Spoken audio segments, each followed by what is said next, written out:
Seats.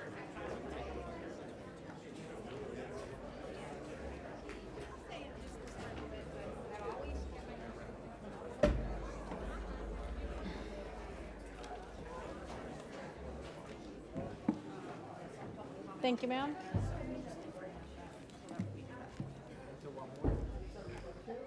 Mic off. Is the mic off?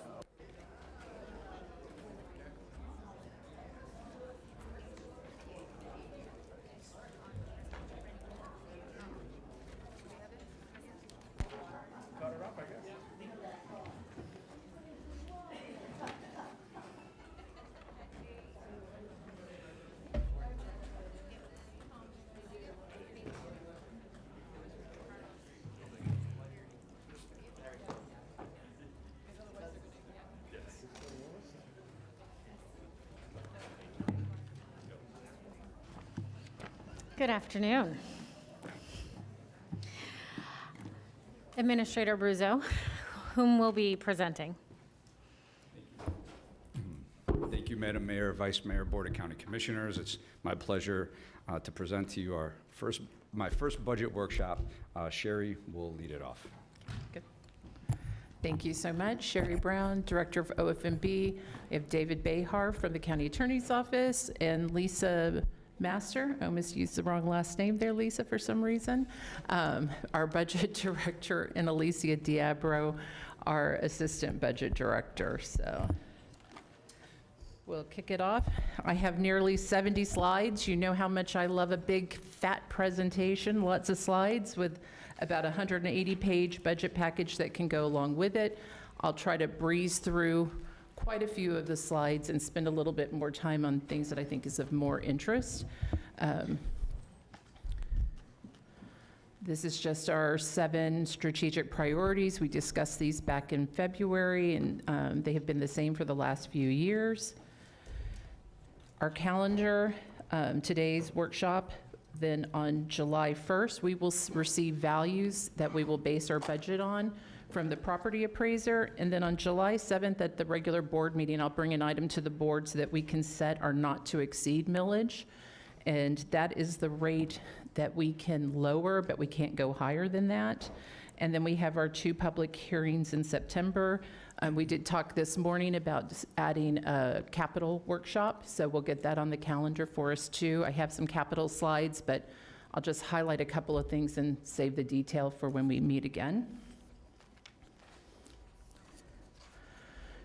Just for the public, I think everybody here has seen this slide quite a bit from me. What is a fund? It's a separate fiscal budgetary entity. Under Florida statutes, our revenues have to equal our expenditures. The general fund is what we typically spend the most time talking about. It funds all of our general services of the county, and it has the most flexibility. Our special revenue funds have to be used for a specific purpose for what those revenues are generated. Debt service, just to pay our debt service payments, capital, and then our enterprise funds, which is water, utilities, and airports. We have quite a few different funds, the 1 general fund, but 103 special revenue funds, 23 debt service funds, 61 capital funds, and then our enterprise and internal service funds. All these funds are detailed on pages 12 through 18 of the budget package if you want to see the individual funds, but these just highlight some of the main ones. So we'll get right into property values and our millage rates. So what are property taxes? It's the assessed value of property times our millage rate. It's the amount of money you get taxed based on the value of your home. It's your assessed value, which is less usually than your just value because of the various exemptions. And these taxes fund essential public services, education, first responders, parks, roads, community services, special districts. What is a millage rate? A mill is equal to 1 assessed dollar for each 1,000 of taxable value. So a property value at $250,000 pays about $250 per mill. At our current rate of 4.5 mills, that's equivalent to $1,125. Homestead property values, we have our Save Our Home cap, which is 3%, or CPI, whichever is less. And there's several other smaller exemptions. Homestead, of course, is one of our largest. Our non-homesteaded property is capped at 10% as far as an increase on an annual basis. The amendment that's going on the ballot will change that 10% to 5% going forward if it passes. So what is rollback rate? Because we've talked about rollback in the past. It's the rate that will generate the same amount of property tax as the prior year, excluding new construction. So in 2027, our rollback rate is estimated at 4.2859. We have on our slide, the teal houses are representing our existing values of $343 billion, which in 2026 was about $1.54 million. And the black houses represent new construction, which is about $5.3 billion. So and we just leave the formula there to show how it's the prior year tax rate to calculate it. So what it basically says is that you're going to live with the exact same budget as the prior year and only use your new construction for new items. So in the 2027 budget, that $5.3 billion would represent about $23 million of new value if you went to the, and I think our constitutional offices, their increase is about $100 million. So that just kind of gives you an idea of how tough it is to go to a rollback rate. So the state has something called a maximum millage rate. And the calculated rate for fiscal year 2027 right now is 4.4393, just slightly less than our current rate of 4.5. The formula looks at last year taxes plus a rollback rate increase for Florida personal income. And so the 4.4393 is what we're presenting our budget at now. That is the maximum rate that requires a simple majority vote. Anything above that would be, did I say supermajority or simple majority? It's simple majority. And then anything over the 443 would require a supermajority vote. So to leave it at our current rate of 4.5 would require 5 votes to set that rate. Okay. And going, one of the other things in the amendment that will go for the ballot is it changes how we calculate the maximum millage rate. So if it goes forward, the change would be that we would just look at the rollback rate would be the simple majority vote, and then anything above rollback up to 110% would require a supermajority vote. So there is a little bit of change for that too. You know, our county taxing districts, we have our countywide millage rate. The maximum millage rate for 2027 is 4.4393. Our countywide fire rescues in its own MSTU, the rate has been this for 15 years, I think, 3.4581. That does require 2/3 or a supermajority vote. We have our countywide voted debt, which is 0.0211. It's slightly less than the current year because we just have the one housing bond. At some point, we'll issue the rest of the housing bond. Then libraries, the rollback rate for libraries is 0.5236, but their current rate is 0.5491.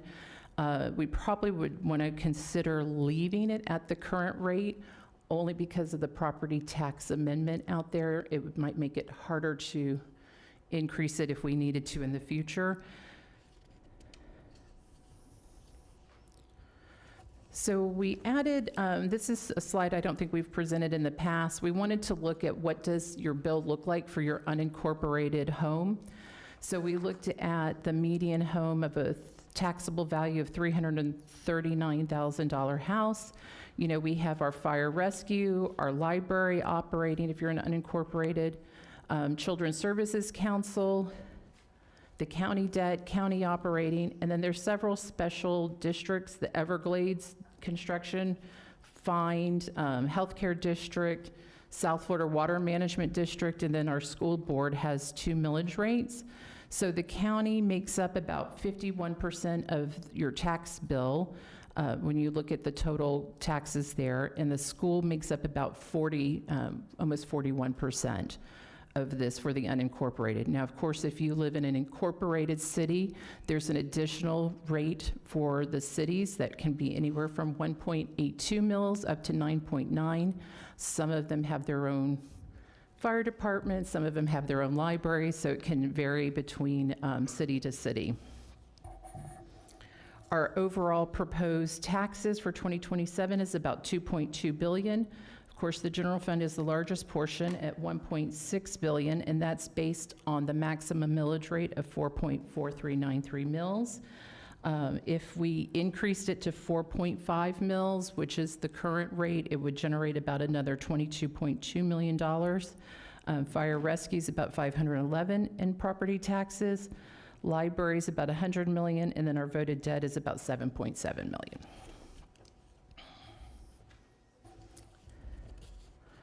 So our total ad valorem taxes, the top line in the green bar, in 2026, based on the 4.5 mils, we have about 1.5 billion in the general fund.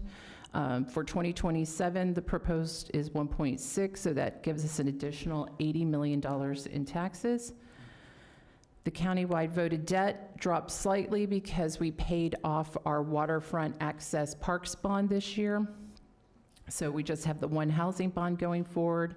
And then we also detail out a slight increase with our library, our fire rescue, and then we included Jupiter Fire MSTU just as a reminder that's going away from the county. So we won't be assessing a millage rate there.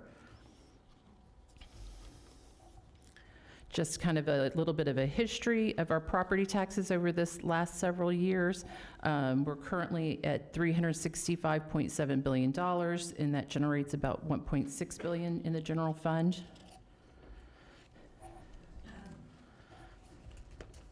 And then we have our history of changes in property values and our millage rate.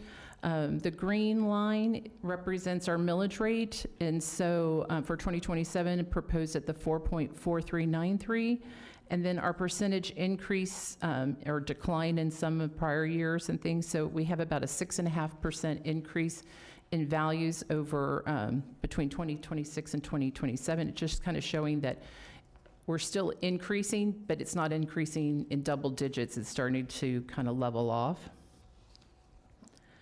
And what does a median assessed value home of $230,000 look like?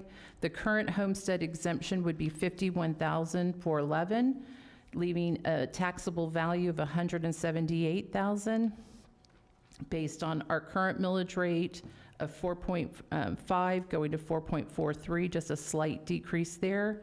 Our voted debt service drops slightly too, for a total of 4.46. So this home would see an increase in taxes of $11 for the total year. You want,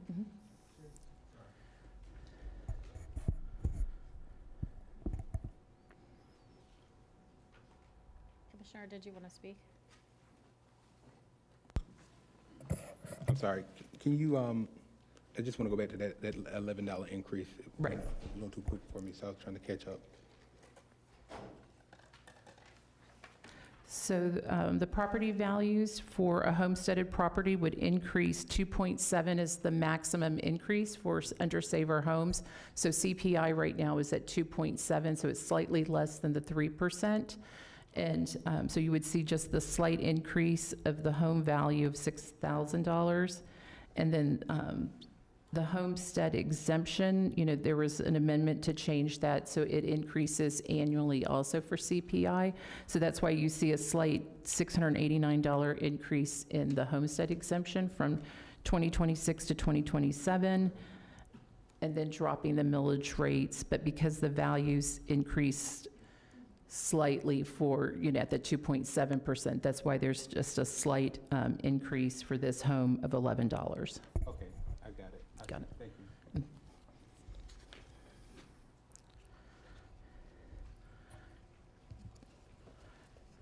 We tried to include just some other property value homes, if they were homesteaded, what does their taxes look if it's $390,000 home, $500,000 or $1 million? So the $1 million home would see about a $58 increase a year, or 1.4%. Our total values, our just values, which is closer to market, is $548 billion. Our homestead cap of 3%, this is our Save Our Homes cap, is about $105 million. The non-homesteaded, $105 billion. And the non-homesteaded cap at the 10% is about $21 billion.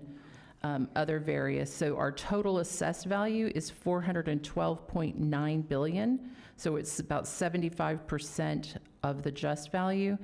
And then the various homestead exemptions and other exemptions total $47.1 billion, bringing us to our current taxable values of $365.7. So we're about 66.6%, or 2/3 of just value, because of the various exemptions and caps.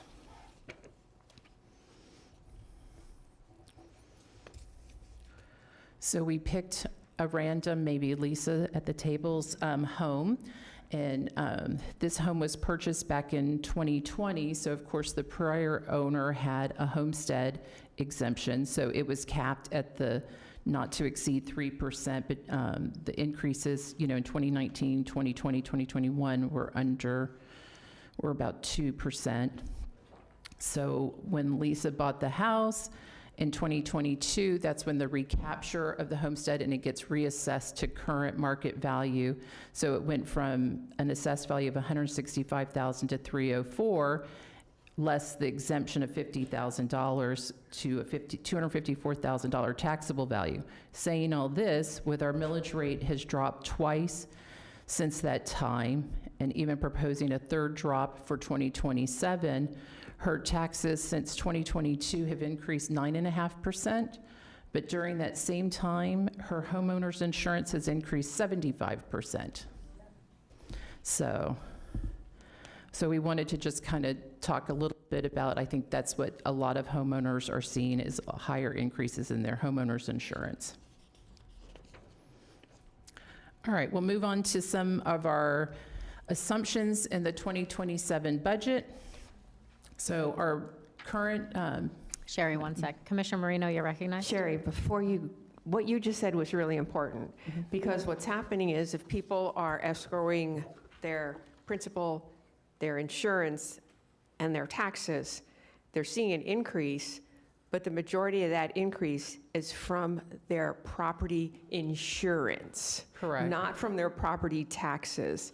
And again, I keep saying that we're under attack with the property taxes, which are a write-off, a deduction on our income taxes. But my homeowner's insurance is escalating, and there's no cap on the escalation. Right. And there's nothing I can do with that. And that's a complete and total, I'm sending them $12,000 a year. In 10 years, I've sent them $120,000, and I've gotten zero for it and no services. So I'm happy to pay my $6,000 a year or $7,000, whatever it is, in my property taxes, because I know I'm getting parks and roads and beaches and infrastructure. So I'm going to hammer this home, as long as people are listening, that really look at what your bill is and notice where the increases are, because on mine, the increase was my property insurance, not my property taxes. Commissioner, we have, by many metrics, the highest rate of homeowners insurance in the United States of America. And as Sherry just said, compared to the under 10% increases in property taxes, homeowners insurance, so we just say it again, has gone up 75% in that same time frame. So I'm just going to keep saying it. well, we think it's important too, because that's what, us at the table, we live here in Palm Beach County, we own property, and this is what we see too. And because of the homestead, the Save Our Homes cap with a 3% increase in your value, it saves on that from that standpoint. Because most of the time when people get their notice, their trim notice in the mail, they look at it, they really don't pay much attention. It's when they get the notice from the bank, and that shows that they're taxes are this amount, but their insurance has gone up, and there is no cap on the amount of money your insurance is going up. So I want folks to know that when you see a change in your monthly mortgage payment, please make sure you understand where that change came from, because it's a tiny bit of it might have been a change from your property taxes, but the most change is going to be from your insurance. Right. Thank you. Thank you. Okay, so we'll go to some of the assumptions in there. Again, the countywide budget is unbalanced at this time. Our maximum millage rate is the 4.43, which requires a simple majority vote of the board. We're out of balance about $42.4 million. We'll get in a little bit more detail later about that. The proposed rate will generate about $1.62 billion, a 5.2 increase, or $80.3 million. We've included an across-the-board 3% pay increase for our BCC departments. Also, we've included a merit increase that will occur on review dates for your anniversary date. That impact is about $15 million. We went back and asked our departments. We knew there were vacancies, that we don't spend 100% of our budget. Our departments have cut $22.2 million and eliminated 19 vacant positions. In addition to that, we went back and decreased another 13.1 for a total of 35.3 million. It's probably the largest decrease we've seen in my time at the county. So, yeah. Madam Mayor. You may. Thank you. I have to thank all the department directors, DCAs, of course, our incredible staff up here at the table. We worked very hard to have that largest decrease. The state has said some things that are just not true. This just cements that we are fiscally responsible, put our house in order. We do not see great reductions to services in these cuts to our departments. These are your departments. So we are making arguably the largest cut potentially in history to the BCC departments and operating funds. But I could tell you, we feel comfortable running the government with these cuts. We don't believe it will throw any types of services out of whack, and we will be, in my estimation, extremely fiscally responsible. Thank you, Madam Mayor. Thank you for your hard work. Sherry, please proceed. Thank you. We also have some revenue enhancements of $10.2 million that we've included in here. There was some supplemental funding, primarily when you look at the 140 position, it's 129 in fire rescue, and that was to complete the new schedule changes, which we had planned out over the last couple of years. Our capital funding remains flat at $124 million. Capital has always been a priority for us, so we've kept that in there. We also annually budget $3.6 million for Palm Tran vehicle replacement, and that's still in the budget at this point. Our constitutional officers, our sheriff increased the the net budget increase is $93.2 million with an additional 27 positions. The clerk's budget increased about $3.9 million. 2.7 of that is a change with the court IT funds under Article 5, which we haven't funded in the past, but we are now. The property... By law. By law, yep. Article 5, it's my favorite. Yeah, unfunded mandates, love them. So property appraiser, the net increase budget there is $1.2 million, and our judicial increase 1.7. Again, some of that is the Article 5 requirements with their IT funded positions. So the total on this page is $100 million.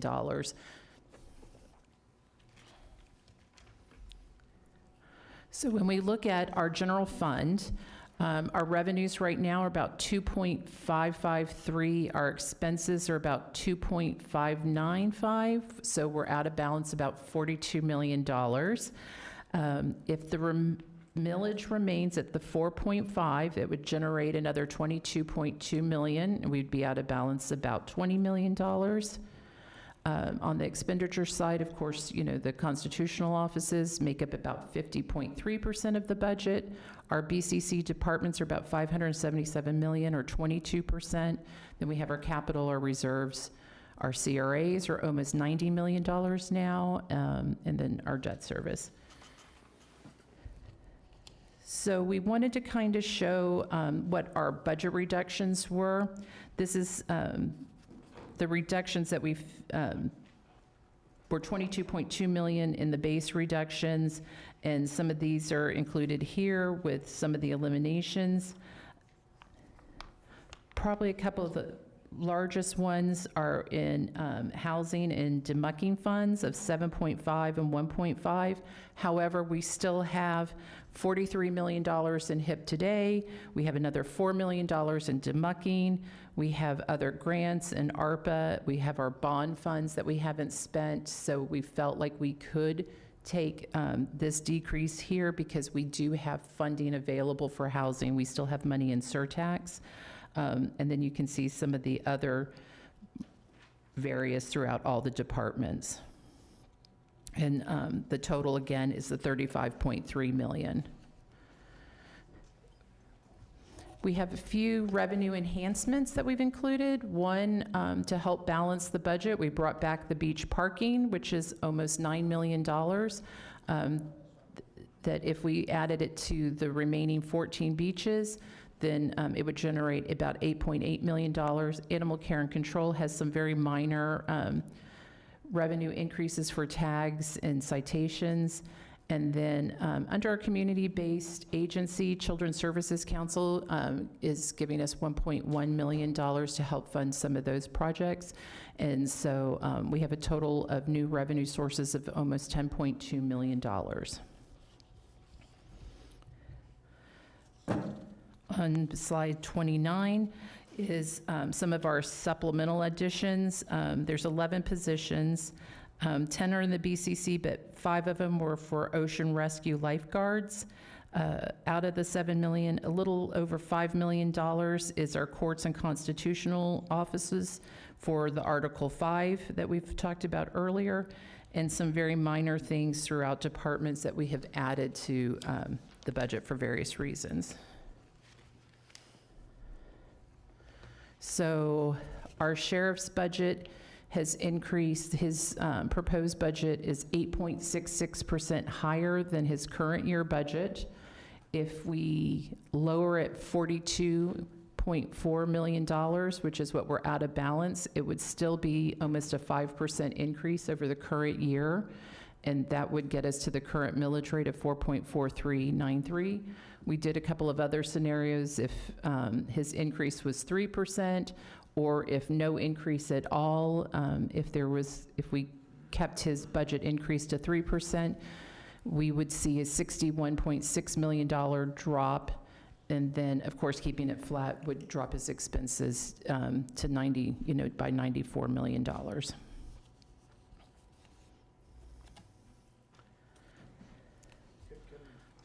Mm-hmm. You may.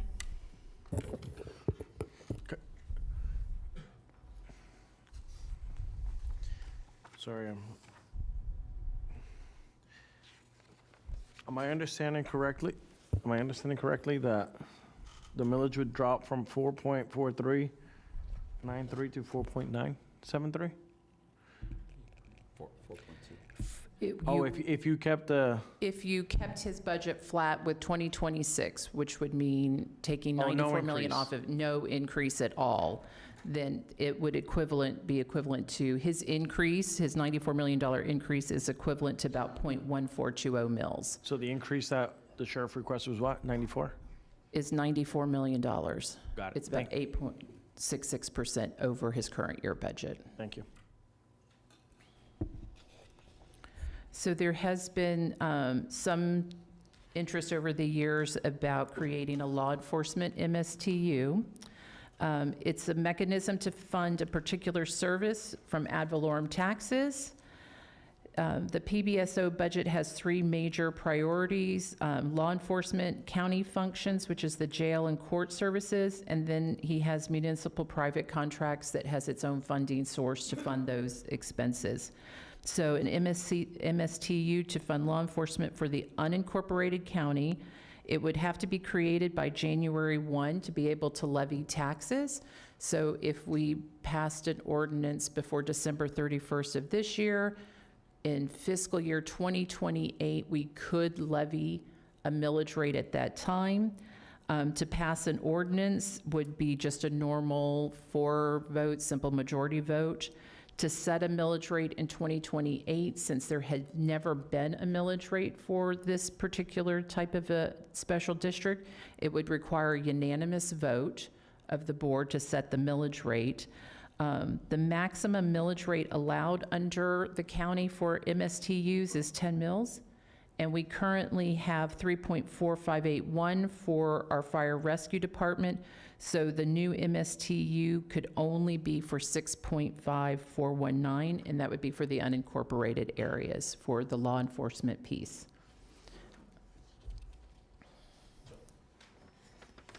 Vice Mayor Woodward, you're recognized. Thank you, Madam Mayor. Just a question for clarification on this. Of the MSTU, the sheriff's budget would have to be somewhat segmented because there's parts of it that are countywide, like corrections. Like the jail the court. and the courts, there's, those pieces would have to remain in the general fund because it's a county-wide type of a service and it's benefits all the whole county. Are school crossing guards in? School crossing guards are really only for the unincorporated area. I'm not sure if they fall under his budget proposal of law enforcement or if they're under one of the other categories. but Why we'd have wouldn't to- that be the school district? Well, I think it's under Florida statute, but I'll look and see if my attorneys have any idea if they know. I think it would be But I know, because- like, school, I mean, cities pay for traffic. their own, so. Well, they but- have a school police. I mean, they do have a law enforcement, don't they? I don't know. I've never thought of it. I just always have seen it with police departments and sheriff's offices, so, Okay. but. Could look into that. But it's just so for this discussion, there would be, part of the budget would be countywide, part of it would be for those areas. And so if there was an MSTU, the cities right now that contract with the sheriff, would they just become part of that MSTU as well? They could still have their own contracts like they do, and they don't have to join the MSTU. So they already have a contract, so those revenues would just continue to live with the sheriff Okay, thank for you. those services. Are school police allowed to enforce traffic? Because we had this issue outside of a few schools in my district. I have no idea, but, I mean, Well, Pat or Tom, when you get an answer, would you please come to the podium? Thank you. Commissioner Marino, you're recognized. Thank you. Sherry, so you said that the jail and the court functions would not be under an MSTU. That would still be something that would be broken out and under the county's budget. So it actually, does it get removed from the sheriff's budget and comes to the county? So we would think of the sheriff as two pieces. So there is the general fund piece that funds the county-wide functions like the jail, the courts, the crime lab. You know, those are used by all, you know, whether you have a city police department or the sheriff, those are county-wide functions. And then the law enforcement piece, the school crossing guards for unincorporated area, those are all, could be under an MSTU, and those would be funded only from the unincorporated areas. And if there was an MSTU in place today, what would that millage rate be? So we would go to the full 10 mills, where 6.5 would go to law enforcement and the 3.4 that we currently have for fire rescue would stay with fire rescue. And do you want to know how much it generates, the 6.5? Okay, so the 6.5 based on the 2027 estimated values would generate about $675 million. However, the sheriff's proposed budget has his law enforcement, I think, at about $752 million. So it doesn't completely fund his current ask. So there would be a difference of about $76 million. Wow. Thank you.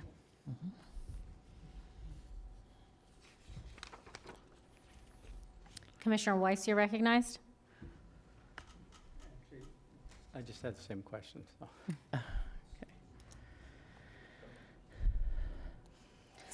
As part of that difference in the request, how does that compare to what they receive in contracts from we have 39 municipalities? I think their contract budget is about $98 million. And so they get a revenue and expense because those contracts cover the expenses for those cities. So it's kind of a net zero for the overall budget. And they can, Vice Mayor Woodward, you're recognized. I'm sorry, just to piggyback, what would that do to our millage, countywide millage? Because we still would have to have Yeah, the corrections. we and- could probably lower our millage. Yeah, it's always hard to do all these little calculations, but I would think we would lower our millage about 2 mills. Okay, thank you. Commissioner Powell, you're recognized. To 2.5, yeah. Thank you, Madam Mayor. Sherry, the $72 million that you said would be a shortfall, if the sheriff had his own MSTU, is that a shortfall based on what the sheriff is currently asking for, or a shortfall based on what the previous budget is? It's based on his current ask for 2027. Okay.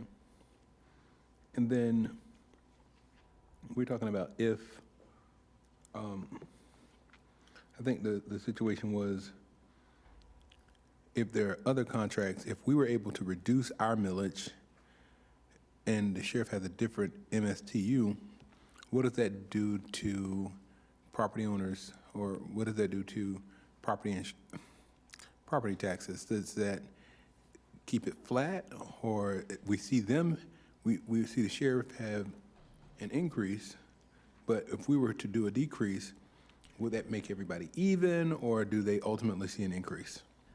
So for your county-wide would drop, but the unincorporated would increase. So they would see, your unincorporated properties would see an increase of about 4 mills. We'll just go 6.5 to 2.5, you know, that type of difference and stuff. So it would be an increase to the unincorporated, but on the county-wide millage rate, it would be a drop.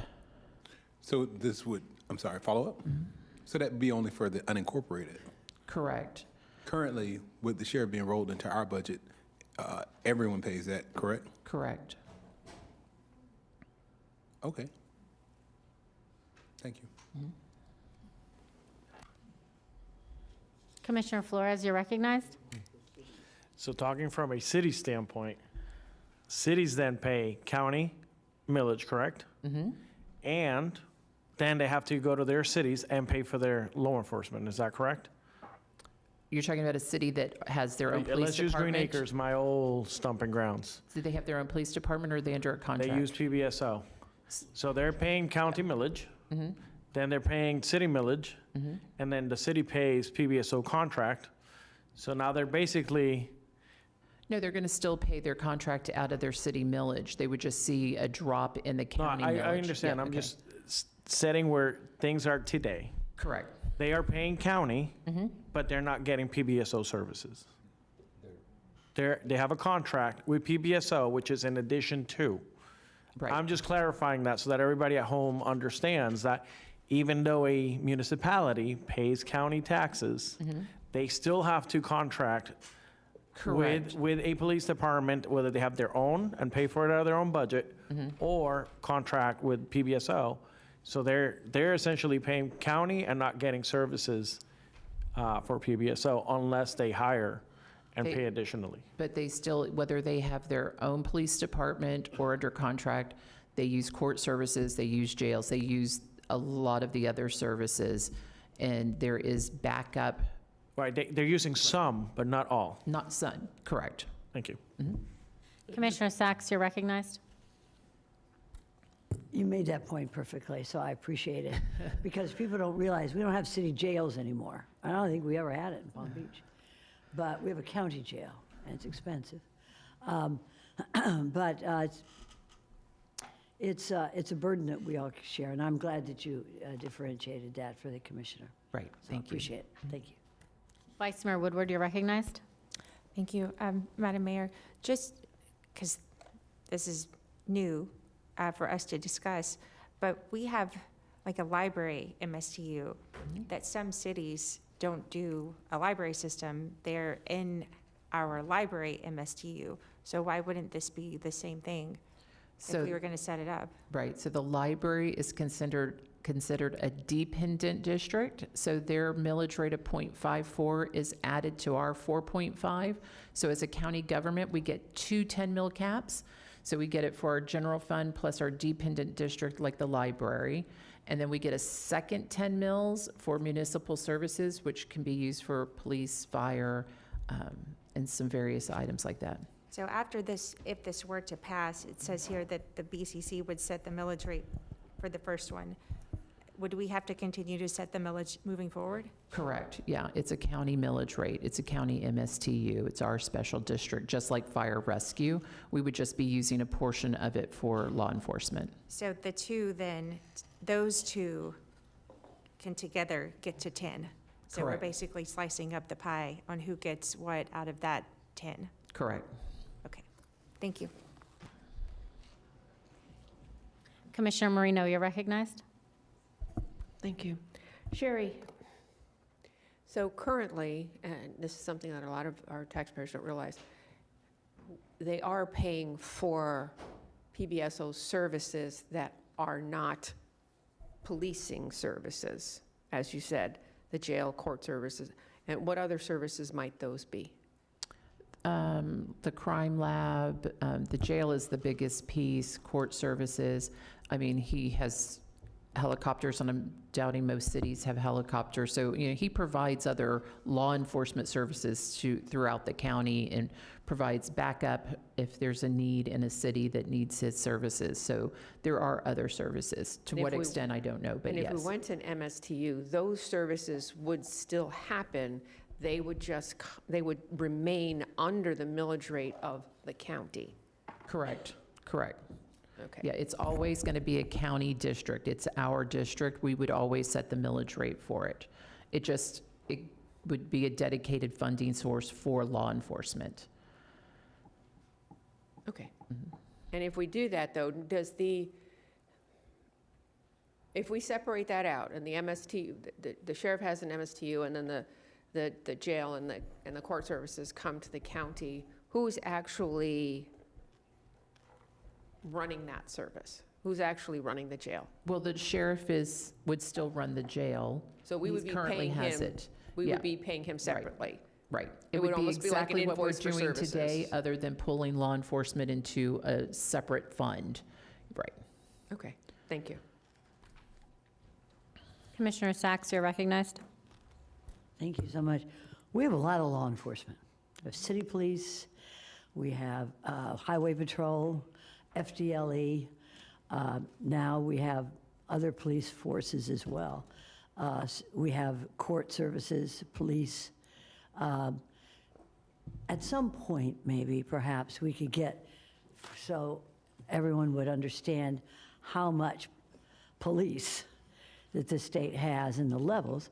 Maybe you could underscore the different FDLE, highway patrol, state police, sheriff's office, city police, and what their functions are.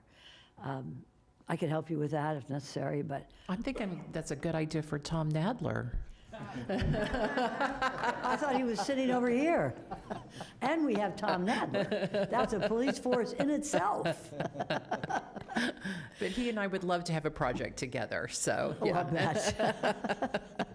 Okay, that way everybody understands I know, that. right? We have a little more than just two. Yeah. And us, we in unincorporated, we have one. But we also have the other highway patrol and everything like Right, that. correct. So whatever way you expect, I think it would just be good education. Thank you. Okay, thank you.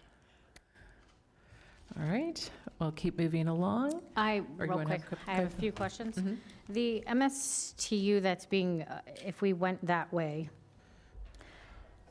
and you're saying that we went to the 6.5419, that makes up what fire rescue doesn't use. Correct, Now, fire rescue has their own MSTU in individual cities, right? correct. Is that going to happen, something similar? It would be up to a city whether they would want to join a law enforcement MSTU or not, but at 6.5, it might be prohibitive for most cities because they only get 10 mills. So, you know, if a city today has their own operating and they're in the fire rescue MSTU, they have to add those together to be under 10 mil cap.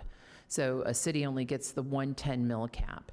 And so to join a law enforcement, if they wanted to be in both, they would already be at 10 mils. They couldn't have a millage rate at their city level. But even if we did go to an MSTU, it would only be for unincorporated? Correct, because the law enforcement piece is for unincorporated. And how many residents do we have in unincorporated versus incorporated? It's about 45%. Thank you. You can proceed, Sherry. Thank you. So we have several other major revenues in our budget, about $311.6 million. Most of it, you know, we have our state shared revenue, half-cent sales tax, franchise fees, utility tax, communication service tax, those type of things. We look at it on a monthly basis to see how we're trending. We think overall we're seeing a tick up in communication service tax, so almost 14% there. I think it's my streaming services, and at home I might need to cancel a couple there.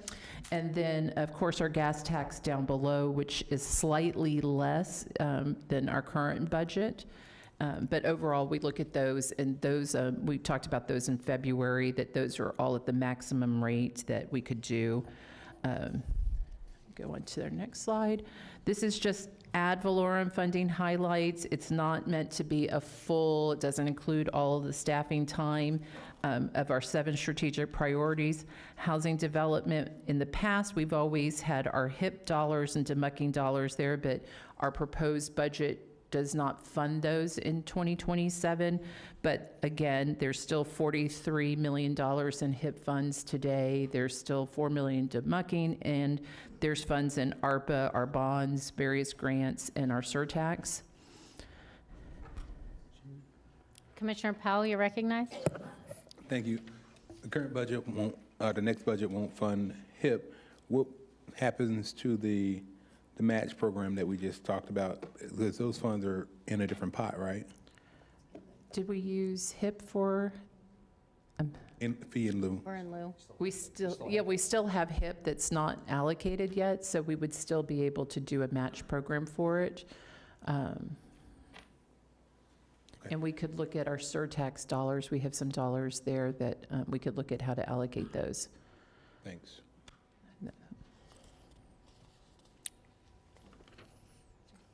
Pat, did you have an update for us? I do, Mayor, and just to address Commissioner Powell's point, we use the in lieu fees, a portion of it, so there's still a portion of the in lieu fees available that we're holding. If you might remember when we had that discussion, HED, we try to keep a lot of that set aside as well for home buyer assistance. So close the loop on that one. Going back to statute on the school crossing guards, those would be at the choice of the local government is what statute calls for. So it's not a mandate to a sheriff. We're looking at a variety of local governments. Typically, it's done through their law enforcement, whether at the city level, through their police departments. Typically, counties do it that way, but it's not a requirement. Thank you. Commissioner Flores, you're recognized. Hey, sure, can you go back a slide? All right, so after reviewing this entire 50-page presentation that You you love put 'em. together. I love them. Yeah, yes. My favorite. Love going home and reading this stuff. This page is the one that stood out the most to me. You want to take a wild guess why? The graphics. Yes, the graphics. But it's a zero. The zero. It's a zero. Yeah. So I'm going to put this in context. Simple mind thinks simply, right? So that's how my mind thinks. We're investing, or what we're saying is we're not going to invest any dollars in housing development other than what we get from the federal program. And this slide, just let me preface, is for ad valorem funding only. I understand. Okay. Right. So it's the investment that we are making, because it's our money. We're saying we're going to invest $0 into one of this county's priorities, and it's been this county's priority for a long time. We went out, we asked for a bond to make sure that we got $200 million to try to get people into affordable place to live. But those funding is almost dried up. I think we're about to use the 160, and then we allocated 40 to try to get people into permanent housing, right? So that's sort of what the game plan is there. And we're not talking about federal dollars, we're just talking about ad valorem. But yeah, when you look at this, we don't want to, I don't want to say we don't want to, because I definitely do, but we're not making an investment in keeping homes affordable or getting people affordable places to live, but yet we're allocating dollars to the tune of $14 million animal care and control.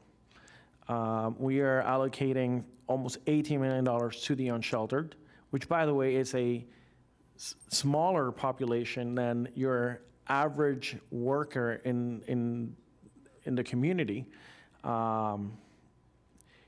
So this right here doesn't sit well with me, and I just want to voice that out. And that zero kind of like, it kind of hit home. I'm like, wow, we're making some cuts, and unfortunately not in the place that I wanted to. And in my opinion, I feel like we have to help your average worker, the person that works 1, 2, maybe even 3 jobs, to be able to have a roof over their head. Because whether we, at the end of the day, these are like our line workers. These are the people that are serving our food. These are the people that do the everyday stuff. And yet what we've seen in this county is that, it's hard to find a good place to live. And we have all of these programs, and we're giving people funding, but yet what we're saying is we're not going to invest in that. So I know this is kind of where we're at today. Right. I just wanted to put that out there. I don't need an answer, because I don't know that we have an answer, but that zero to me did not feel right. And, because we're always thinking general fund, that's our ad valorem funding, but we still have about $110 million available to us in our GO bond that we haven't issued yet. So we will be seeing that issued in the next, I don't know if it'll happen for 2027, but for fiscal year 2028, I think. And So. Sherry, real quick on that point, I think animals are very important. And I don't think this zero says that we don't find housing development important. I just think we have so many other sources that are funding, to your point, Correct. into a housing development program.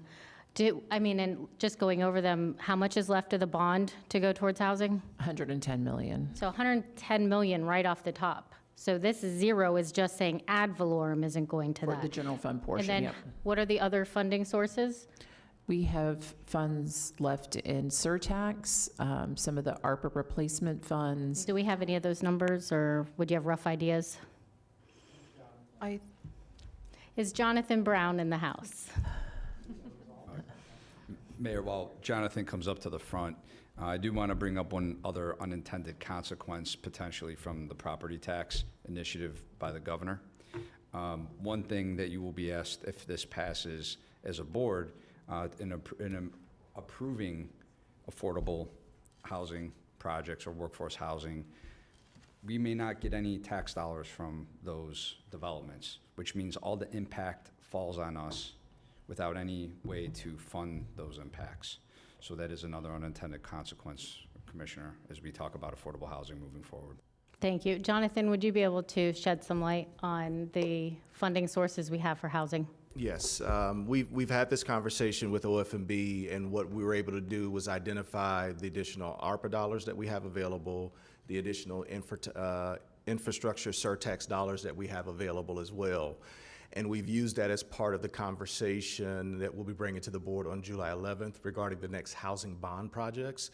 And we roughly anticipate that we'll be able to go into next fiscal year with the 40 million in bonds that Commissioner Flores mentioned for sale, and at least another 20 million to address any rental housing projects that may come. So that's another 60 million. Yes, ma'am. Okay, thank you so much for that information. Commissioner Sacks, you're recognized. Thank you. And Jonathan, you can, come on up back. You get some exercise today, Mr. Brown.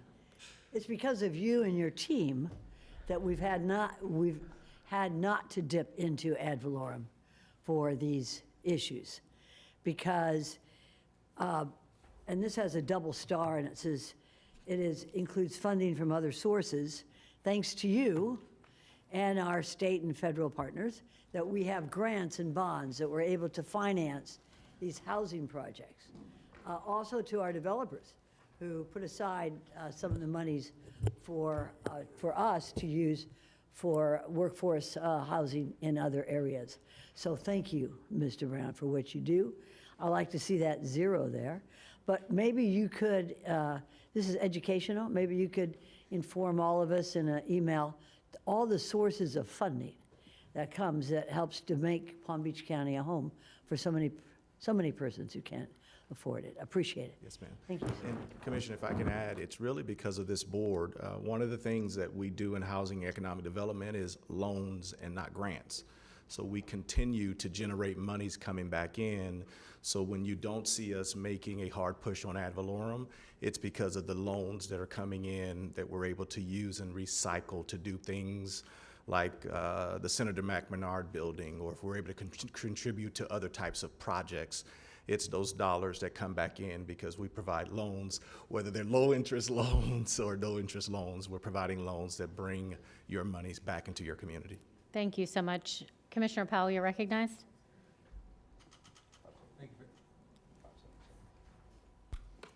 Thank you for that, Madam Mayor, and thank you, Mr. Brown. I know we had talked about the $110 million that's still left in the housing bond, and that's getting ready to be allocated pretty soon, correct?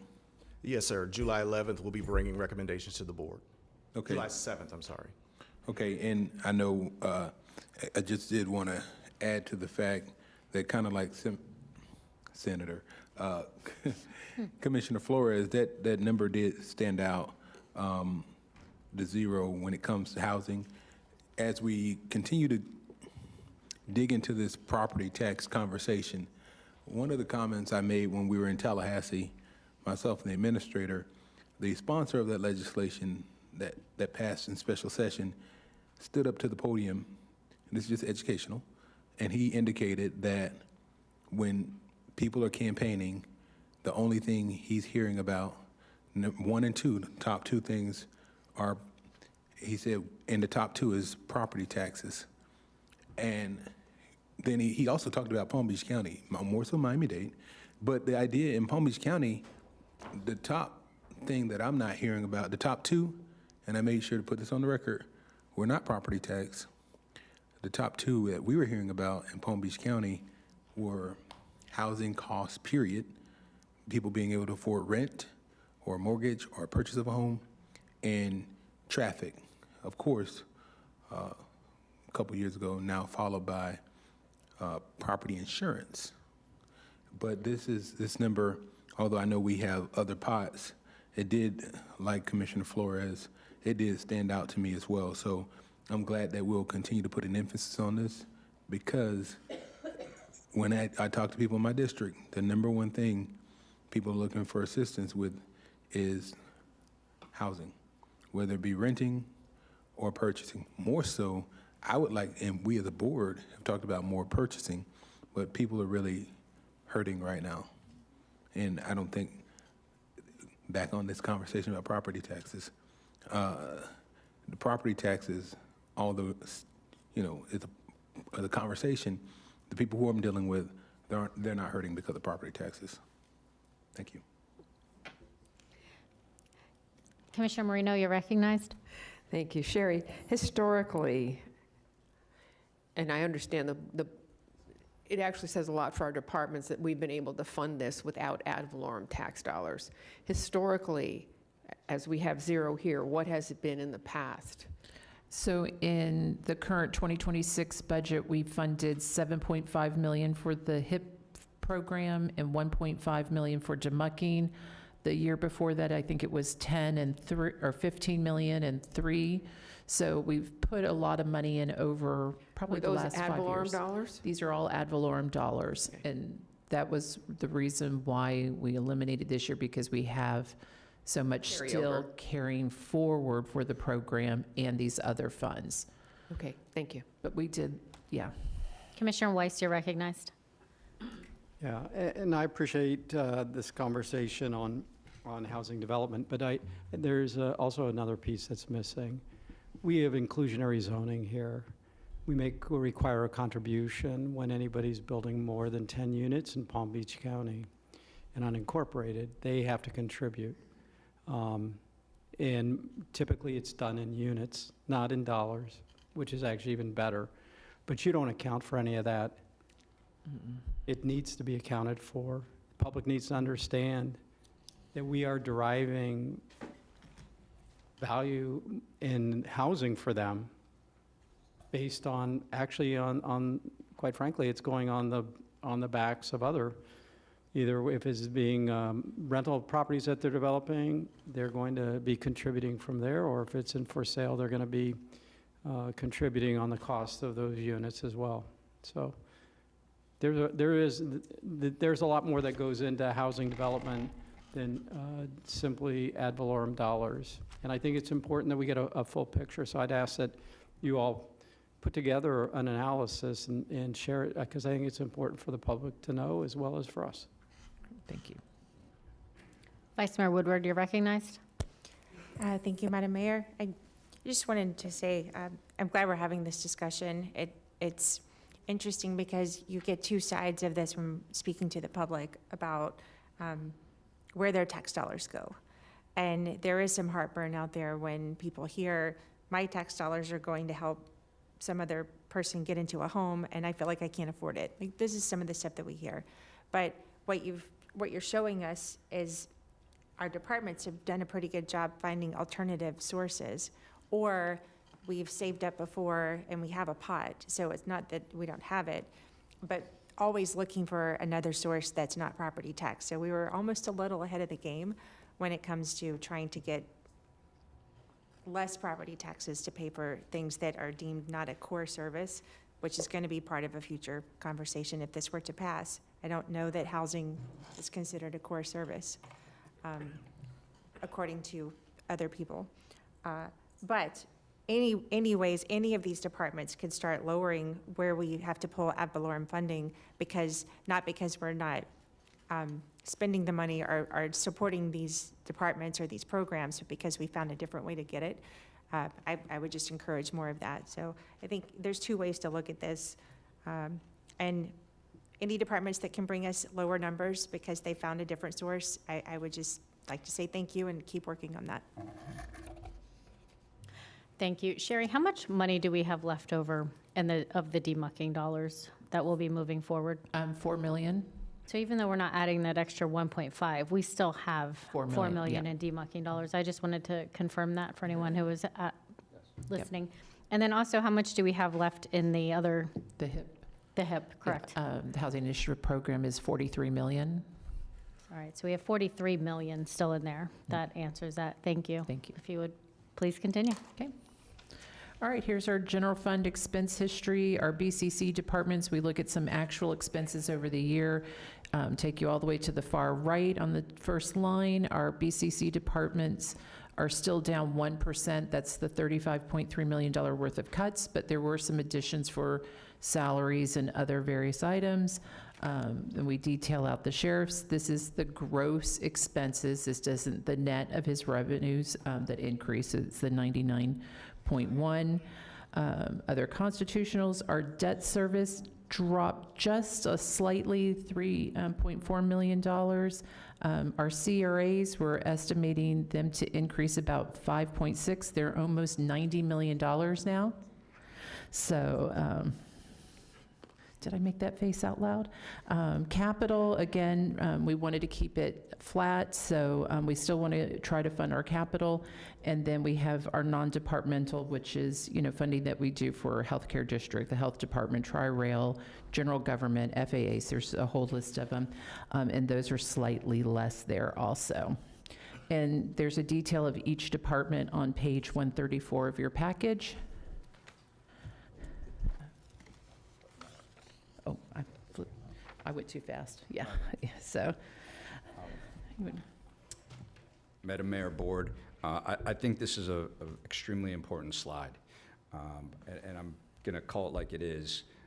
When the state hit us with that $344 million number, what they were really talking about was BCC departments from the CFO.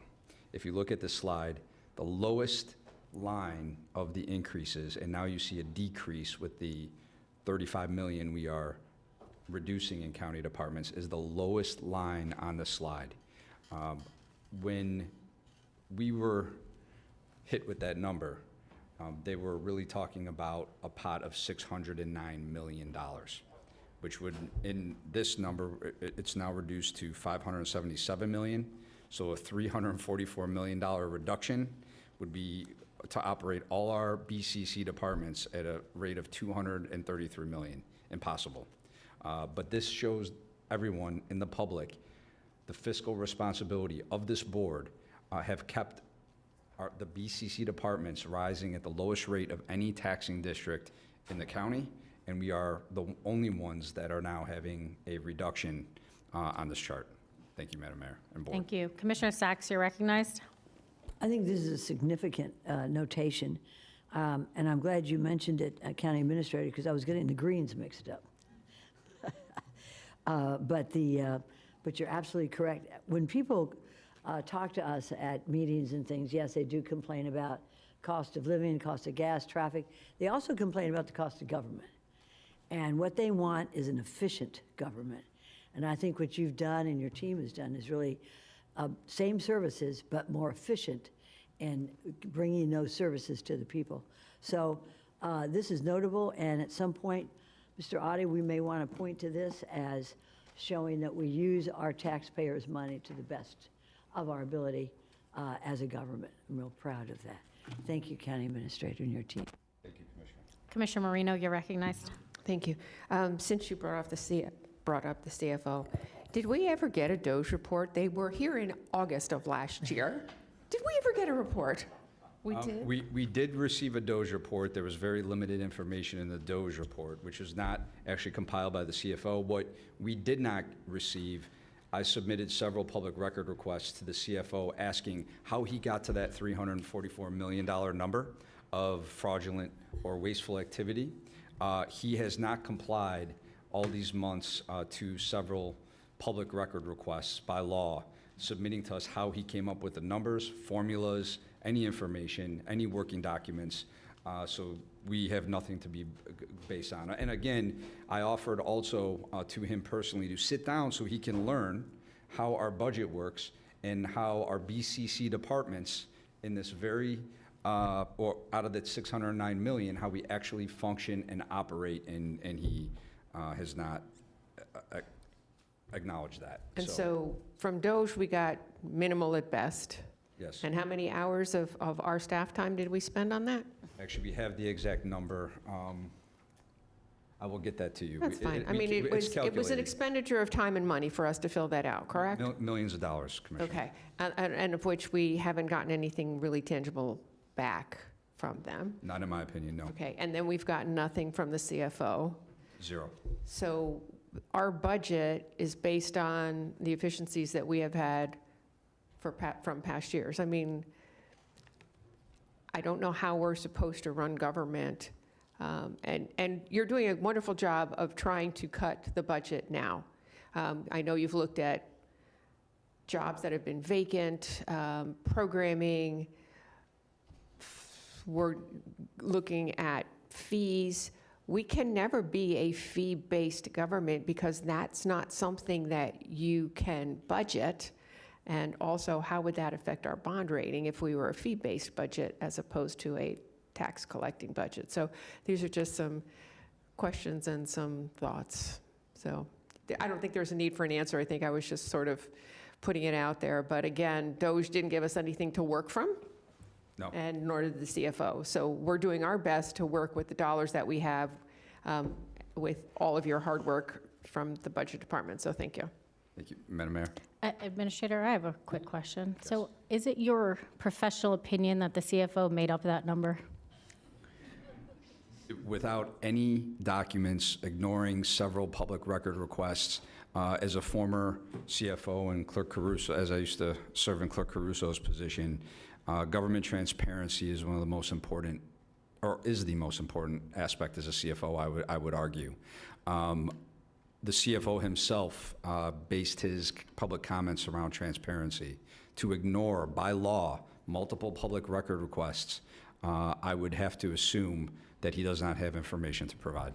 Administrator, that was a long yes. Thank you. Please. Madam Mayor, if Of I may,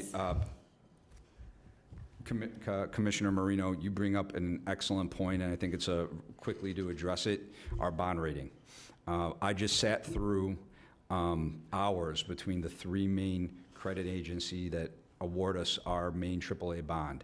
They were very firm, one of them in particular, that our reserves were at the right level and highly Encouraged us to go higher. Highly encouraged us not to drop any lower than what we are at this point.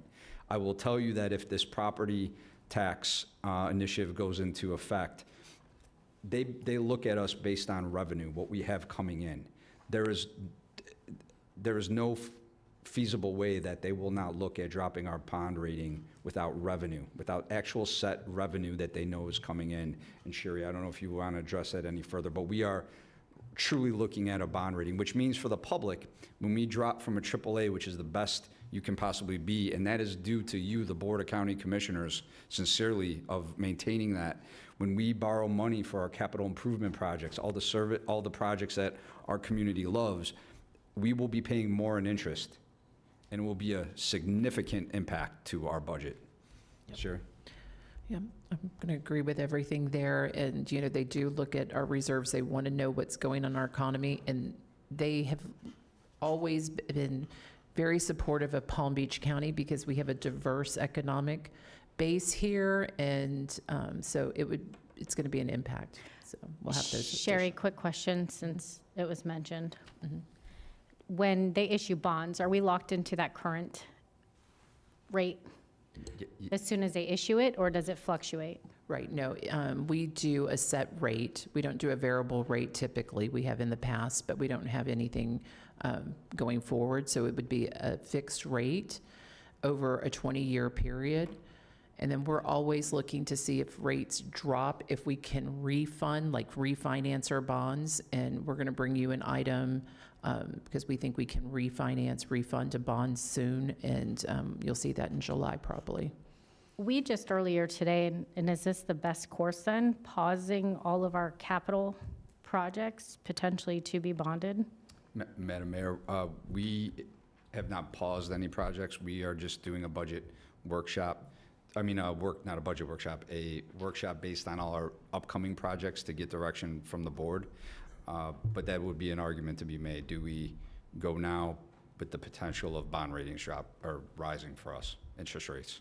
And I'm going to get to a slide in a little bit when we talk about debt. There's been about 3 major projects that we have had in our CIP that we always thought we were going to bond in the future, and those would all be funded from the general fund, you know, the debt service payments. So we'll look at that slide in a little bit, and we'll talk about it at our capital workshop, but you can see where we are. Thank you. Please proceed. Okay. And then this next slide is just from 2007. The sheriff and the BCC departments were almost exactly the same budget. And then we look at our 2027 ask. The sheriff's budget is up 216.2%, while the BCC departments are up about 66.4%. We go ahead and show a detail of the CRA payments. I mentioned that we show here our 2026 payments of 83.5, but the estimate for 2027 is almost $90 million for our various CRAs. one last, there has been a request from 1909 asking for $250,000 in funding. That is not included in this proposed budget at all, but they did send in that request. So it's here for you to consider if you want to. Sherry, one sec. Commissioner Powell, you're recognized. Thank you for that, Madam Mayor. Sherry, the other external funding requests, I know we've funded different places or different entities before. Do we have any other than 1909 with their requests? Any other entities that have requested funding, including those that we've funded in the past? So we have funding that we have funded in the past, and it's still in at the same dollar amount for like the FAU Tech Runways. There's some dollars there, the BDB. There's a chamber, Jonathan, I'm sorry, I can't think of the names of them, but there are several if you want to and stuff. We can always get a detail of some of those if you would like to see it, but because they have been built into the budget in the past, we just kept them in at the same dollar amounts. 1909, we did fund, I think, 2 years ago, but we used one-time funding for it, so it was never built in as like ad valorem funding because we used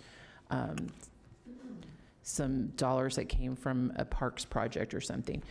Anyway, so that's why they've never been built into our budget, so that's why they're not included now. Oh, sorry, are you finished? Commissioner Weiss, you're recognized.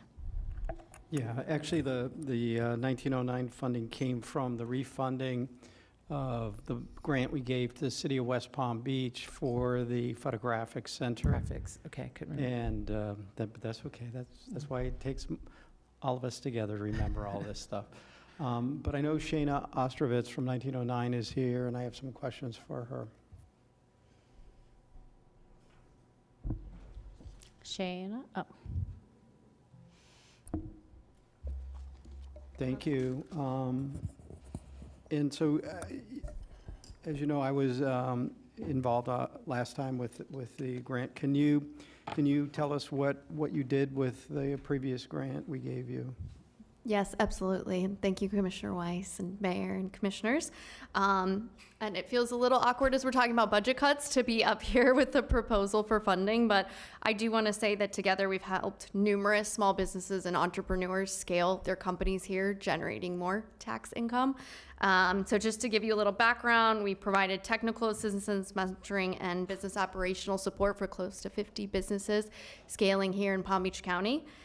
Helping them with job creation focused with low to middle income residents and helping them grow into larger spaces. We recently helped 3 just in the past month move into their own spaces, 1 purchasing a building in Lake Worth and 3 others renting their own spaces for their growing employee base.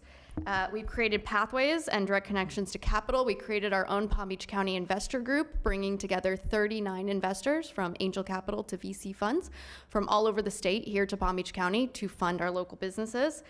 We provide workspace to them, and we've hosted events. We get the corporate partners involved to support our businesses. So again, every business that we help scale means more commercial rent coming from them, more employees, and more economic activity for this county. That's our goal in partnership with you, so we appreciate your support.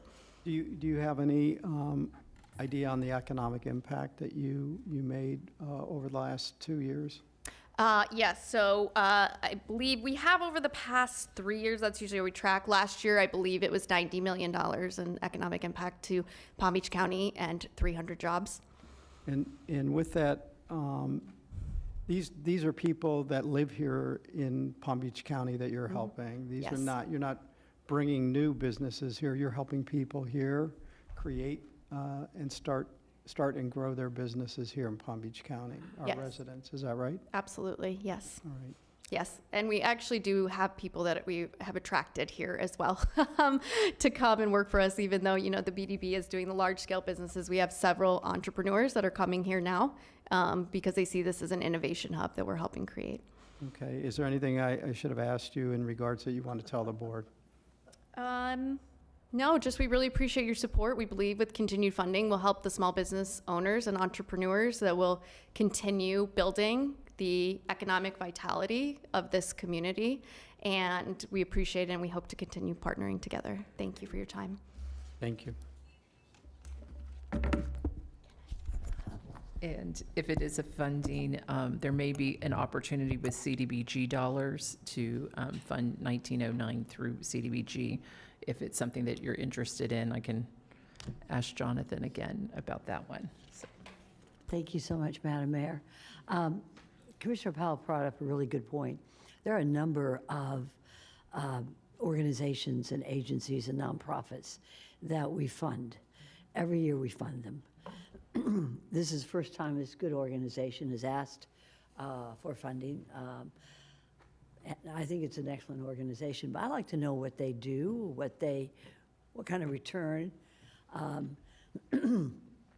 And I would, if we could ask that before we vote on these things, because there are some organizations, I didn't even know they existed, but they get money from us. And what I'm really looking for is your effect on the county.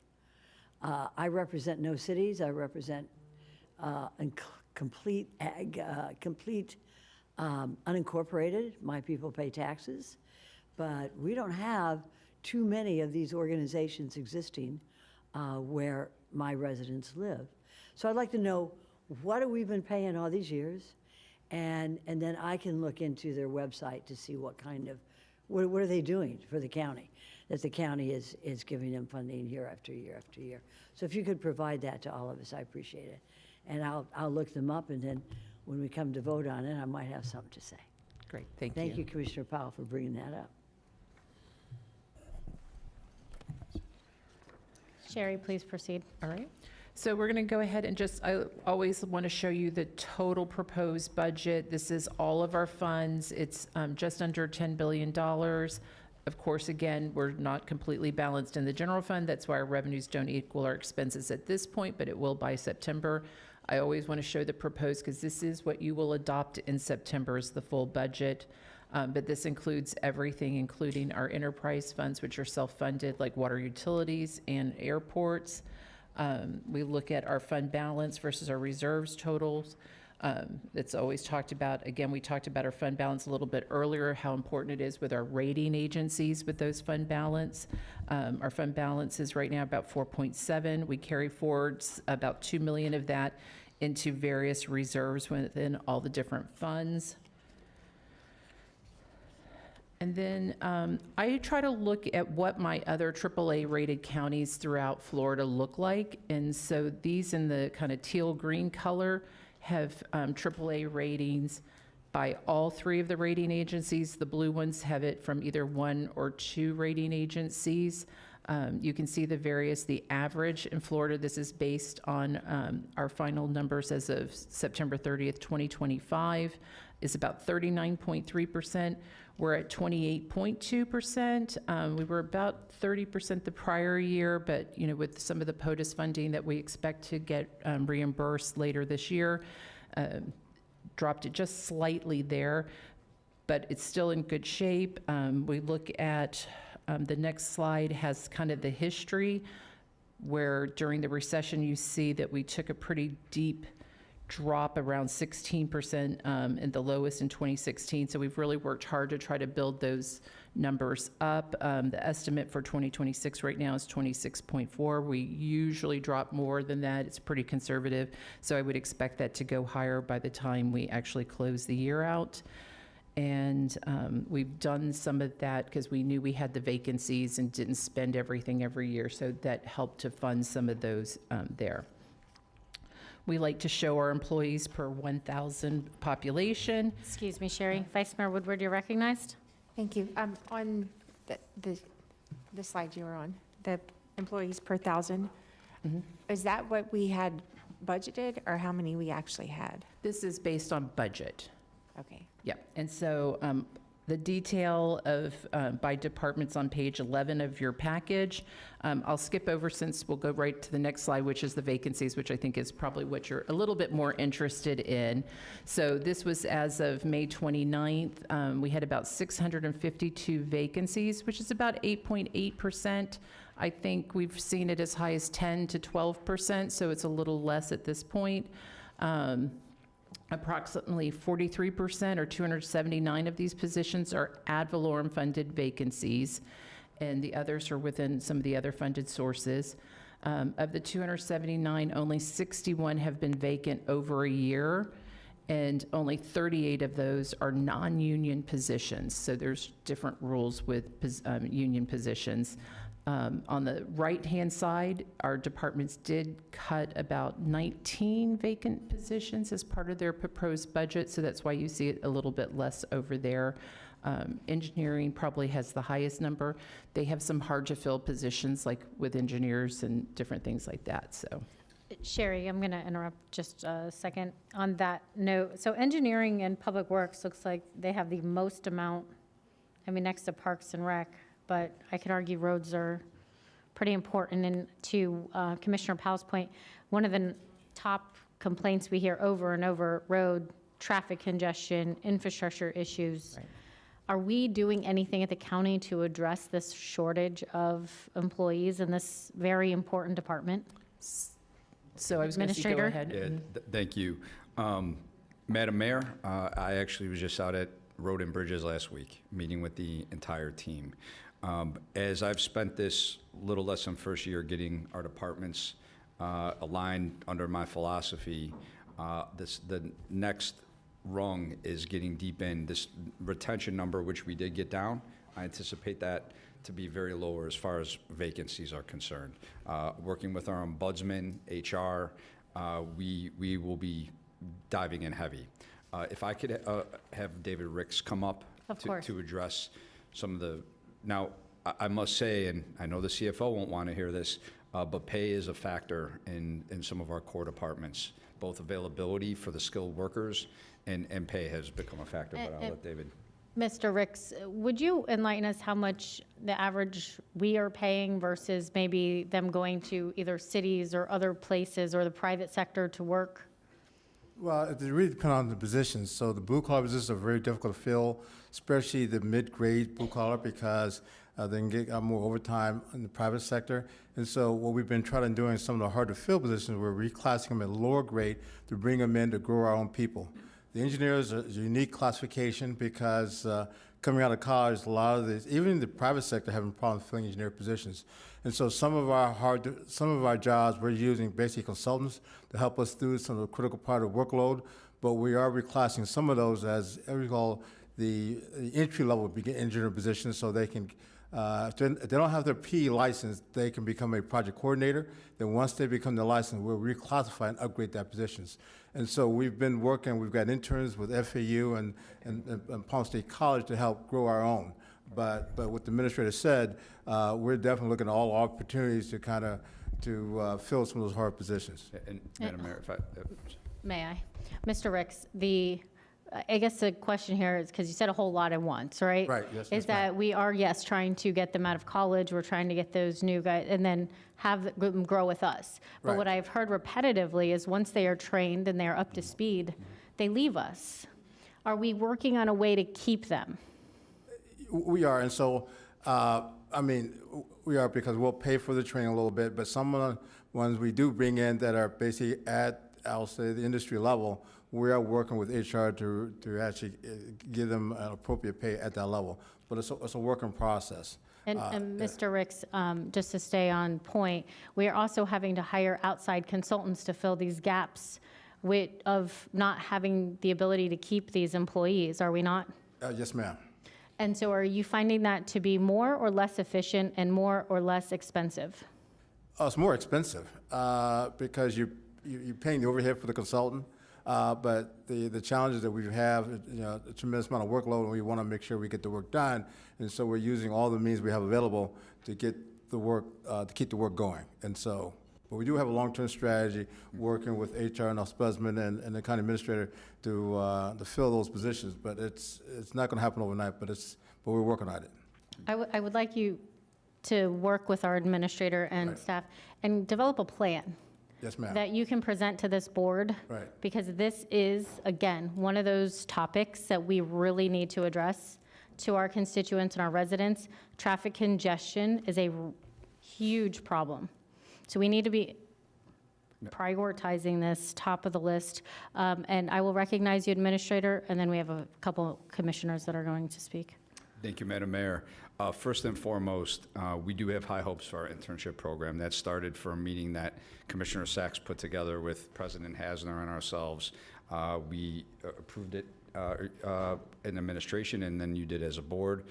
We are in the midst of that. We did not decline in positions over the past year. We made a small dent in it, so we've stopped the bleed. It's how we are moving forward. The skilled positions, what I have seen are extremely challenging. So we're looking at other aspects of how we can not only retain, but yes, recruit. I will come and share with you with Director Ricks, who, by the way, I have spent a decent amount of time with his frontline workers. Those that are breaking concrete to management. And the leadership he has within his department is incredible. I could tell they respect him. He's a great leader. So I know the issues of not filling the positions, I think the morale in the department, quite frankly, even with the tragedy, is quite high. So it's really getting those interested to apply, and then of course retaining them. But we will be pushing in my upcoming anniversary date. Next year is all going to be about culture, retention. When you come work for government, it can't just be all about the pay, because you are correct, Madam Mayor. We can never match the private sector. And what I've seen specifically in his department and some of our others based around construction, when there is a boom and the private sector comes in, they poach and pay top dollar that we can't. And then in a lull, there's plenty of people to provide. With the boom in Palm Beach County, we're unfortunately at that curve where the private sector is taking everything that they can. Thank you. Would you Commissioner agree with- Marino, you're recognized. Thank you. I know we tabled it a while back, and I just want to put it on everybody's radar. We had talked about doing a study of the actual employees, and do we have too much management, not enough, and we tabled it because we wanted to give you a little bit more time. As a board, we said this is something that we want to do.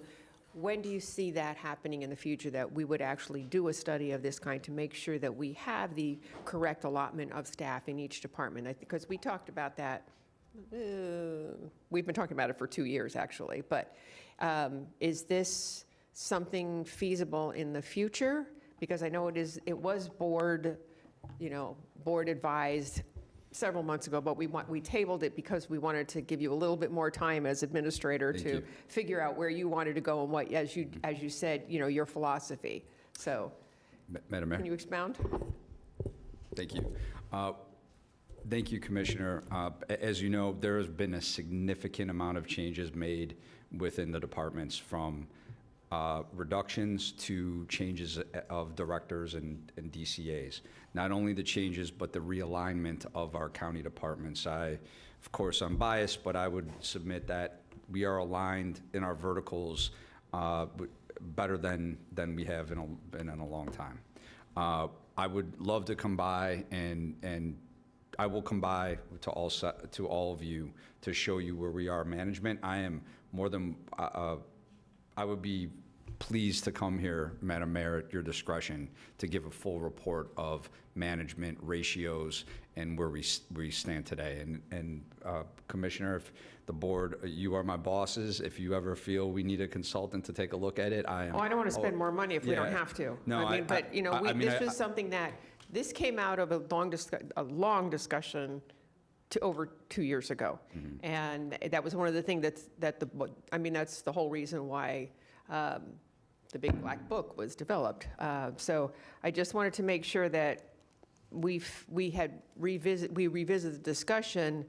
I don't want to spend money if we don't have to.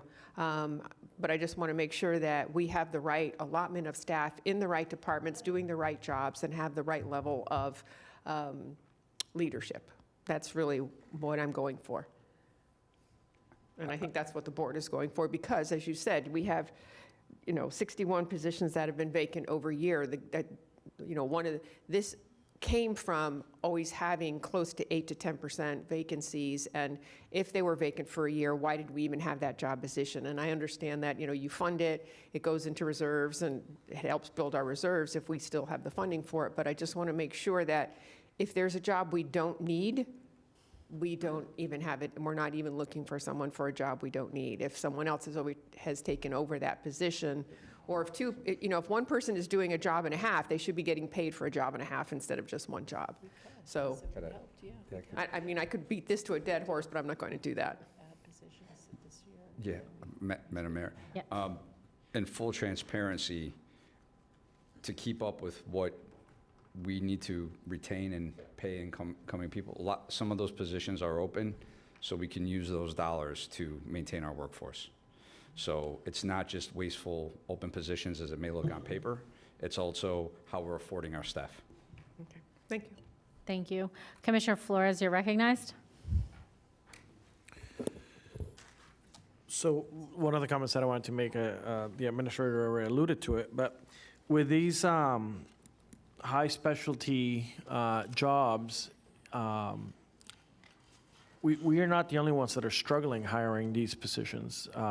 If you look across other counties, across other cities, and even at the MPO, they hire somebody, they last a few years, and then they get better offers. So I think this is something that, unfortunately, is part of the landscape in the world that we live. That the more experience, the more valuable you make yourself, the more offers and the more interest that you're going to garner. Because once you come into the county, you have the insights, you learn how to work the system. That makes you extremely valuable to a private entity who works with the county. So I think we always have to make improvements, but the comment that the administrator made earlier is we got hammered because supposedly our pay was more or exaggerated compared to other counties. And unfortunately, the cost of living not in every county is not quite the same as it is in Palm Beach County. And the only way that we're going to make a dent on this is either pay them, what the market rate is, or train them. And that they're probably going to be here, a few years, and then they're going to decide to take their talents elsewhere. Even LeBron did that, I believe. So, I think it's one of those things that we have to always take a look at, but we may want to look at what we pay because it has to be competitive. Otherwise, we're never going to fill these positions, especially in areas that we really need them. So, thank you. Madam Mayor. Please. Thank you. This is a truly important point in my estimation, and I'm going to go back to the CFO because when he made his comments about pay and workforce and government, he compared Palm Beach County, Broward, and I believe Miami-Dade, and he said, if Broward pays one of their directors, X amount, then Palm Beach County has to up it and vice versa. It is not just the tri-counties, it is the nation. We are actually on the lower end of most large states, California, Texas, Ohio, Illinois. When I've looked at their pay scales compared to us as Palm Beach County and Florida in general, and we are at the lower end of the scales for major states. So it's not just that we are competing with the tri-county area.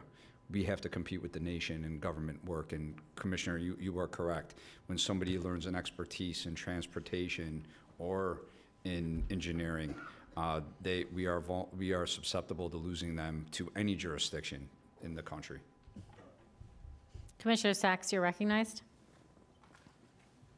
Thank you so much. And I think this goes to what we were talking about before on an efficiency of government.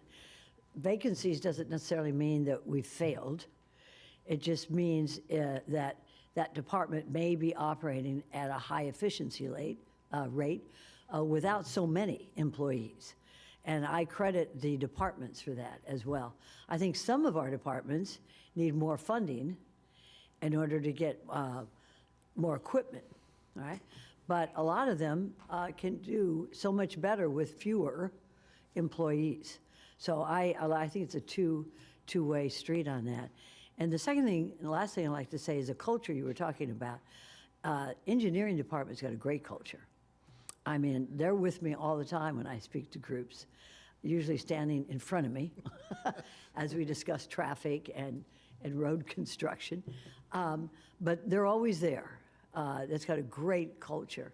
So does the Parks Department. If you need something, it's that culture that they always want to help. So I think that speaks very well. You can't see a graft on it or anything that'll show culture, but people know it. When I go into meetings, my residents know who the engineers are, and they know that they're coming to the meeting. So same thing with parks.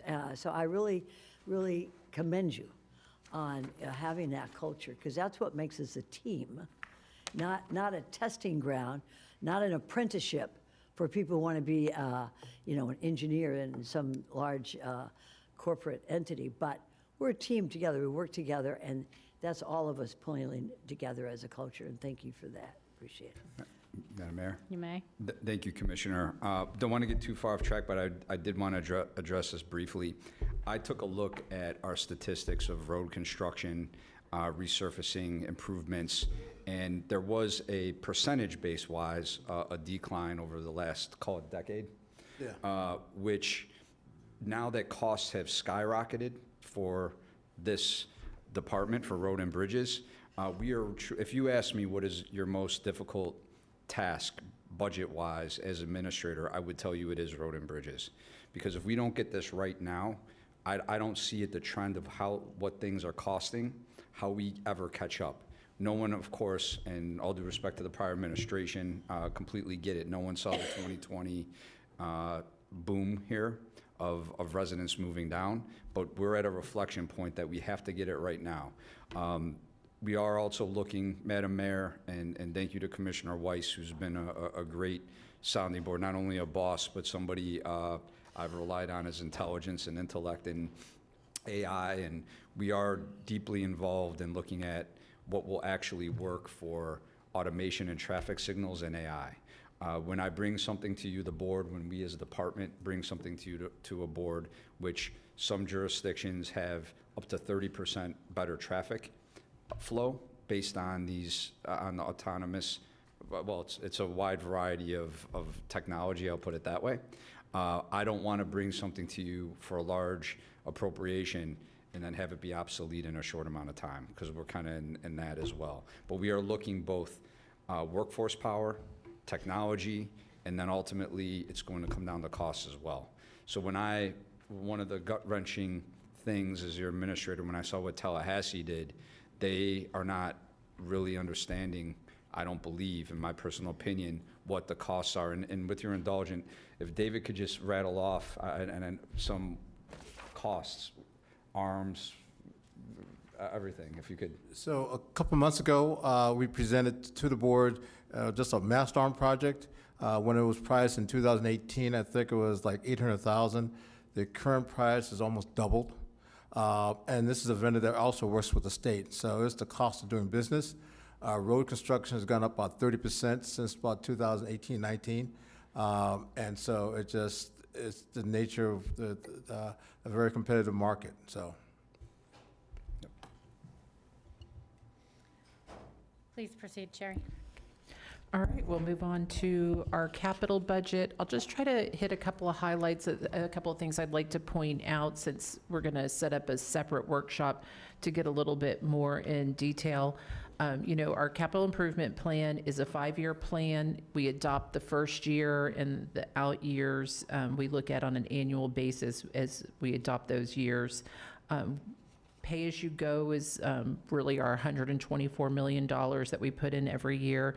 It helps to ensure continued operations and reliability. It relieves more costly or numerous repairs, and it can reduce some of our downtimes. Some of our plans for our larger projects, we've done multi-year funding where we've included maybe some of the design costs in our out of our operating to move it into capital, and then looked at bonds and grants and other revenue sources for some of the construction costs where it's eligible. Once a project is approved by the board, the funding carries forward until the project is completed. Most projects are multi-year and completed in phases. Contracts require full funding for the contract to be executed, but those are continued, like I said, carried forward as approved by the board. Any additional funding must be approved by the board, and upon completion, any remaining funds are returned to the original funding source. We have various types of revenue we use for capital, ad valorem. We've had our surtax, which ended on December 31st, but it's still hanging out as we complete those projects. Gas tax, impact fees, proportionate share, bondings, tourist development tax, grants, building fees, enterprise fees, and our interest earnings. All those have helped to fund our capital. Our 5-year CIP proposed is $3.3 billion. And broken down by our departments, facilities is about 18.6, engineering's about 18%, water utilities 25%, and some others, all the other departments have smaller percentages. Those are the largest. So for 2027, our $124 million, we divvied up with 38.8% with engineering, about 11% for facilities. We always include OTI, or technology and innovation, to help keep up with our servers and different equipment there. Very small piece for and parks is about 30 million, or 24.2%, and then public safety at 6.6 million. Looking at our history, we. Excuse me, Sherry. Vice Mayor Woodward, you're recognized. Thank you. Sorry, at the bottom, it says, does not include carry forward funding. I'm sure I can find it, but you probably have it, right? Yeah, so this is just what we consider new dollars over the next 5 years. So it doesn't have what's left over for fiscal year 2026, what we're going to carry forward into the next year. Do you have an estimate at this point? I know we usually do a big dive in August, but. Just an estimate. Yeah. It's usually around $2 billion. $2 billion, all right, thank you. Okay. And then our history of our CIP, or our ad valorem funding, back in 2007, it was just about $82 million. Of course, we had the Great Recession. And so over a 7-year period, we funded about $79 million. That's what brought us to try to do the surtax, was to try to make up for the lack of funding for that 7-year period. And our goal had always been to start trying to increase the funding, and that's what we have done. And we've made a concerted effort, and the board has really supported us to make sure that we get the funding in there at the $124 million. So. And there's always more capital projects than funding available. So on the next slide, we just broke down the $3.3 billion over the 5 years on the various types of funding sources. Of course, 2027 would be the year that we would actually fund those, and then the out years we will look at on a year-to-year basis. And the same numbers there by department, and all the detail behind each of these departments is in the package.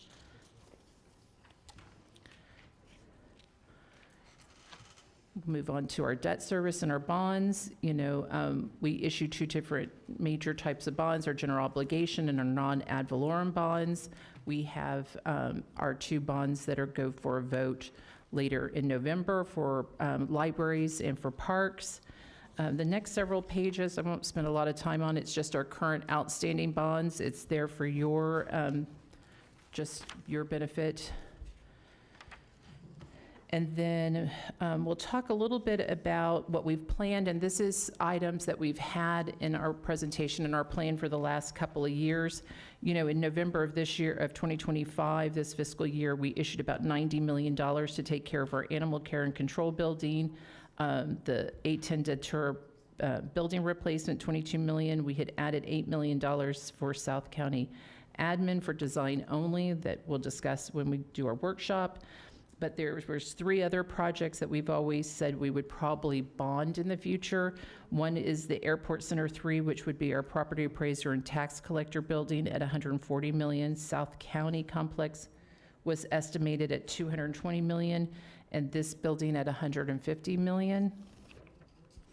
So the next page is just what our existing non-ad valorem debt service looks like by our various sources. So the general fund in 2026 funded about 43.5, bed taxes about 16.4 with the convention center in the ballparks, and transportation improvement fund, about $1 million of gas tax for a bridge that we did years ago. And the other is some revenue sources we get from the baseball teams to help fund the stadiums and their debt service. So in 2026, that total is about 69.5. We'll take a look at the general fund line, and on the next slide, we brought that over just to show what our current general fund looks like between the general, but all the other debt that's outstanding, plus the new debt we just issued for animal care and control. It's about $43.5 million. In 2027, it would go to 45.5, so just a slight change there. And then in 2028, if we continue with our original plan to issue bonds for Airport Center 3 and the Governmental Center, we would have 2 new debt services of about $20 million. In 2029, if we issued a bond for South County, it would be another 15.8. So it's a pretty significant, we're looking at $35 million increase. So that's why we may want to stop and hold our thoughts on this and see where we are with the sales tax initiative on the ballot. And because those would be significant increases, yeah, for the property tax, yeah, property tax. And then lastly, the proposed GO bonds, just a reminder, because we voted on that today, $175 million for the library, $280 million for parks. Okay, future, ready? I don't know, right? Just a reminder, so, we show what our adopted 26 budget is, what our projected, this is just for the general fund, our 2027 projected budget for 2027, we're out of balance with our simple majority vote of $42.4 million.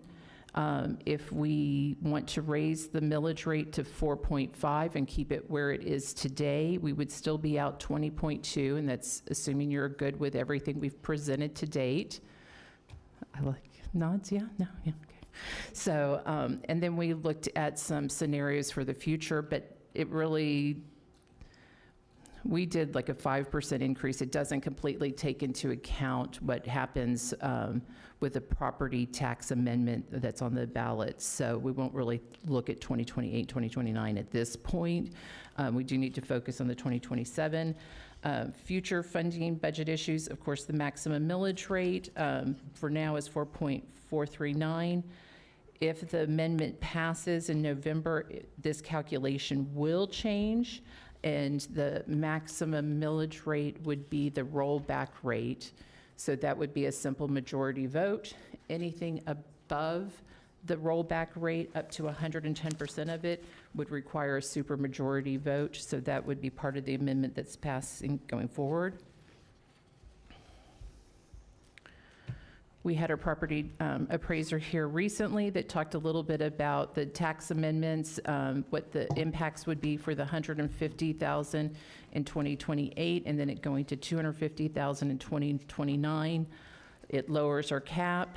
It does simplify the maximum millage calculation. However, it does make roll back your maximum millage rate. And that Excuse me, Sherry. Vice Mayor Woodward, you're recognized. Sorry, if you could go back, you said the maximum is 110%. The maximum millage rate will be the rollback, and if you can go up to 110% above it would be a supermajority vote. And that would be the max for the year. And then the next year we would do it. Just because the question has been posed to me, if this ballot initiative were to pass, right, then you could just go to 10. but that's not actually No, okay, so if, even with. if it passes, the rollback rate would now be what we call our maximum millage rate for a simple majority vote. And then it allows you to go 110% above rollback. Am I saying? Explained it in a 4.5. Right. Okay, go from 4.5, thank you. Okay, so our current is 4.5. And so let's say that our maximum millage rate goes to 4.4, let's say our rollback rate goes to 4.2859. So in the future, your rollback rate is now that maximum millage rate for a simple majority vote. And then you can go up to 110% above that would be a supermajority vote. Anything above 110% would be unanimous. So to go to 10 mills, it would be a unanimous vote. And once you go up that high, I don't think we were really considering it, but let's just, we'll pretend that we're going to go to a high millage. And it's a unanimous vote, then it's a unanimous vote for the future, and things. So it makes it a little tougher.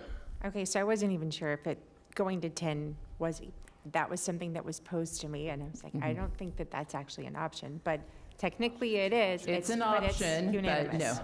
And I don't know that we're going to need to go to 10 mills. When we talk about a $250,000 exemption. Slide Well, 69. Excuse me, 69? Commissioner Marino, you're Yeah. recognized.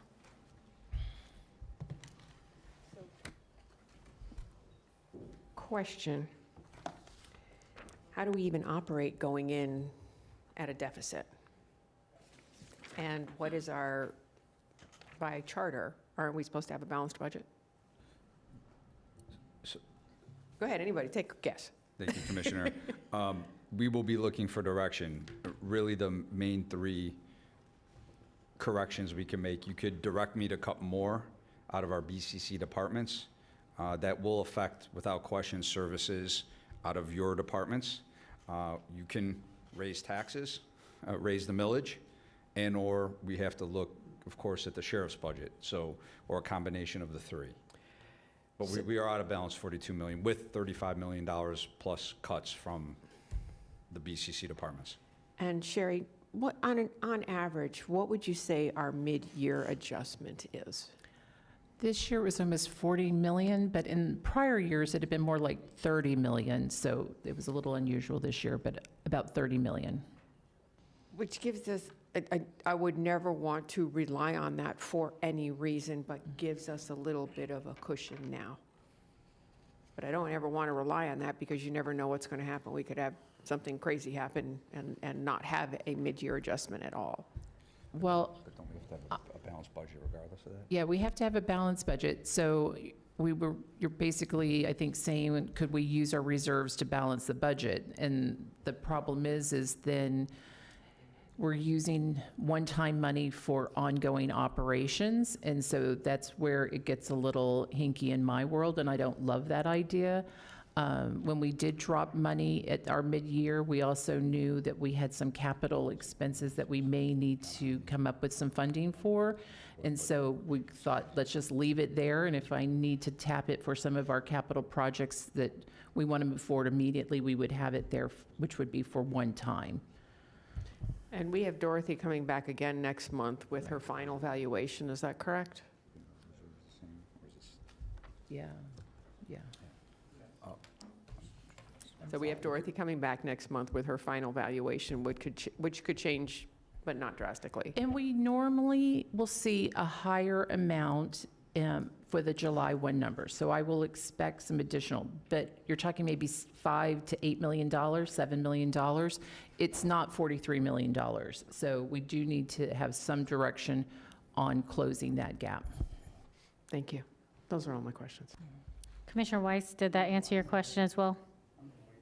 Okay. Please proceed, Sherry. So we'll go to the last slide, which is just the numbers. This is what our property appraiser gave us. She updated it on Friday. So of course, with $150,000 in the first year, it's about $130 million based on today's values in millage rate. The total over the 2 years with the full 250 would be about a $233 million impact. However, I would hope that some of our existing values will increase slightly, and that might help negate some of those. And then depending on where we are with the millage rate and whether we increase it over the next 2 years to help cover some of the cost, that's also options. Madam Mayor? You may. If I may, and I think this is worth bringing this up as we look at the tax impact. One thing that has not been mentioned in these slides is that, and I know Senator Sachs and Senator Powell know this well, there's an implementing bill.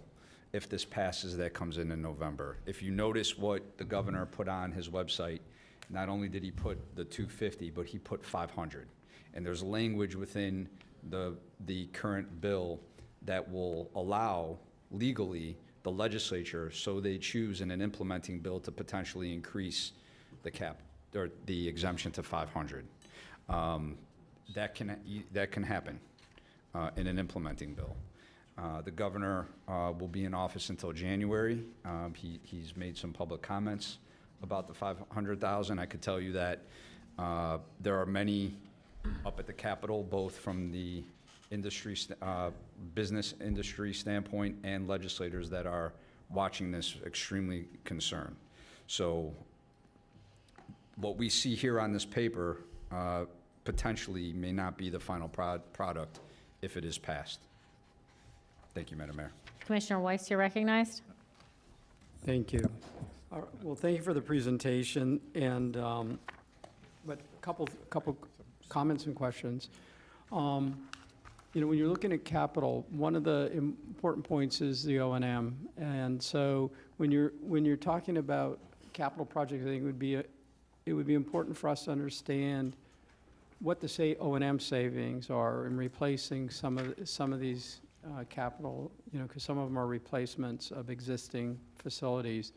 And so have you done the analysis to show us the savings if we were to move forward? What would be the savings on the O&M side as well? So I think that would be an important component to have. I mean, the elephant in the room, of course, is a PBSO budget. And last year, I think they took all the new revenue dollars went to support their needs for their budget. This year, it's all the new revenue dollars plus an additional, I think, 13 million for us. Now, whether the property tax thing passes or not, we're still going to have to fund PBSO. Is somebody working with them? I mean, this is going to be unsustainable. I mean, you can't. I mean, 13 million over every penny coming in. Madam Mayor? You may. I have been having discussions with the sheriff. We have a very good working relationship. There may be some opportunities to get to that 13 million in mid-year cleanup, but nothing has been guaranteed yet. But as far as taking all the uptick in dollars, I don't believe there's wiggle room in there right now at this current point. I mean, in our negotiations. Going in the out cycles, when you look at his budget, the increases, a lot of it is from personnel and is running about 13%. That I just don't know how we're going to be able to continue to do that. Plus, he's got a lot of capital that he's been holding back on, and I know we've talked about it for years, and he's tried to push it off, and he'll continue, I'm sure, to try and do a really good job with that. But they've got a lot of capital needs that that have been unfunded. So I just see this fiscal cliff, and we're coming closer and closer to falling off of it. The beach parking, if we reject that, do you guys have a contingency for that? No, that's almost 9 million. We'd be out 52 million. Here's my feeling about it is, we have people that going to the beach, that's potentially, and having free parking is the only thing they really have. They can go to the park, I guess, but to go to the beach and be able to have their families out there, spend a day without any real expense, we're the only people who have that left. There's no other, no other beaches that offer free parking except us. And so for people, I mean, there's plenty of people in this community that a day at the beach is the best they're ever gonna have. And I'm concerned that if we do this, they will no longer have access. Commissioner, if I may, it is the board's prerogative, staying at current millage rate, 4.5, is an additional 20 million, but we would still need 23 more $1 million of balance above budget. I know, even if we, and first off, I appreciate you going to the rollback rate, but I don't remember asking for that. It's Not rollback. It's not It's not rollback. rollback, it's the maximum millage rate, which is slightly I don't less. This is remember a simple asking for that majority. either, quite frankly. We didn't, I mean, in the past, we've always come to these meetings and then based on what we hear, then make our request as to whether we need to raise or lower millage. But even, and that was, I mean, it's at the end of my questions here, but, I mean, even at the 4.5, we're out of balance by about $20 million. Correct. And so, And then not doing the beach parking is another almost 10, so. I understand that, Yeah. but, I mean, we didn't approve I mean, we talked about it as possible revenue, but I don't recall us saying, let's move it. Commissioner, if I may, we're not moving it at all. With it, this from the workshop perspective, we have it baked in, of course, for our workshop, but we're looking for direction in. Well, that's why I'm raising the issue. I'm very concerned about the folks that live in our community, that work here, that basically just getting by, and their ability to be able to take advantage of one of the amenities that we have, and that everybody should have access to that, whether they have money or not to be able to pay.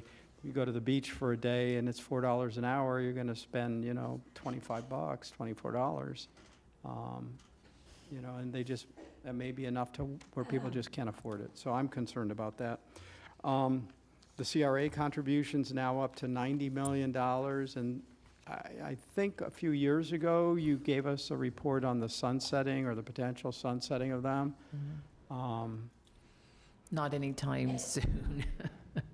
I mean, that's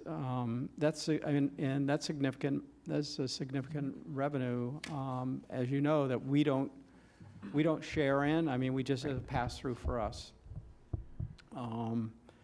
With the Office of Technology and Innovation, they're flat this year. They've lost 3 positions.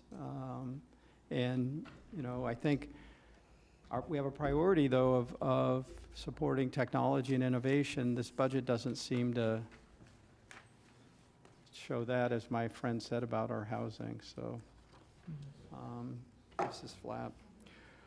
And then I think lastly is just, and I know you guys are working on all these things, but the the growth in all of those offices as well. I mean, they're up substantially. Even if you take out the sheriff, and I know we have unfunded mandate that came from the state for the clerk, but when you look at all of them, and next year will be we go with the SOE's office, it goes up and down depending on, what she has, or what that office have to do with elections. So it's, it's nice that the state is looking after the property owners and that, but they also are giving us unfunded mandates at the same time, and it's exacerbating a challenging situation trying to keep all these costs under control.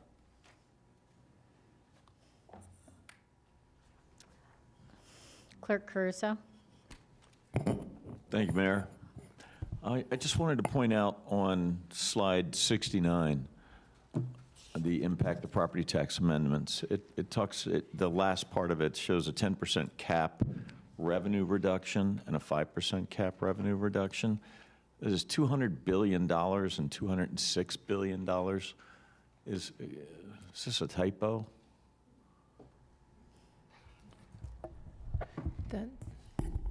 I think what it's trying to say is that right now we have a 10% cap, and because of that 10% cap, we are losing $210 billion in revenues.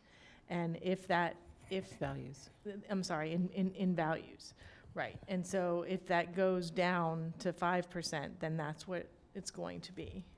So it'll be a 4 billion reduction Right, a $4 billion reduction. of not values. Of values, right. Yeah, that's the values. The value or taxable value reduction. Yes. Correct. Okay, 210 billion, okay, versus revenue reduction. What would be the revenue reduction as a result of that?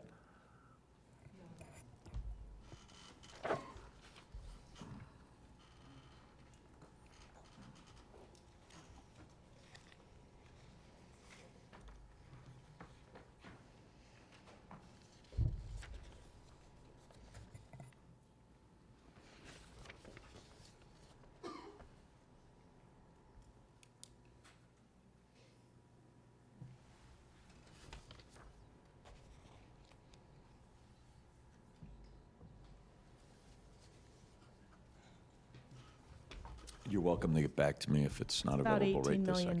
second. 18? About 18 18. million. 18 million, thank you. Are you finished, clerk? Yes, Commissioner Flores, you're recognized. Madam Mayor, we do have a public speaking card, which, by the way, we don't usually do during workshops. I'm not sure the agenda does have it on there.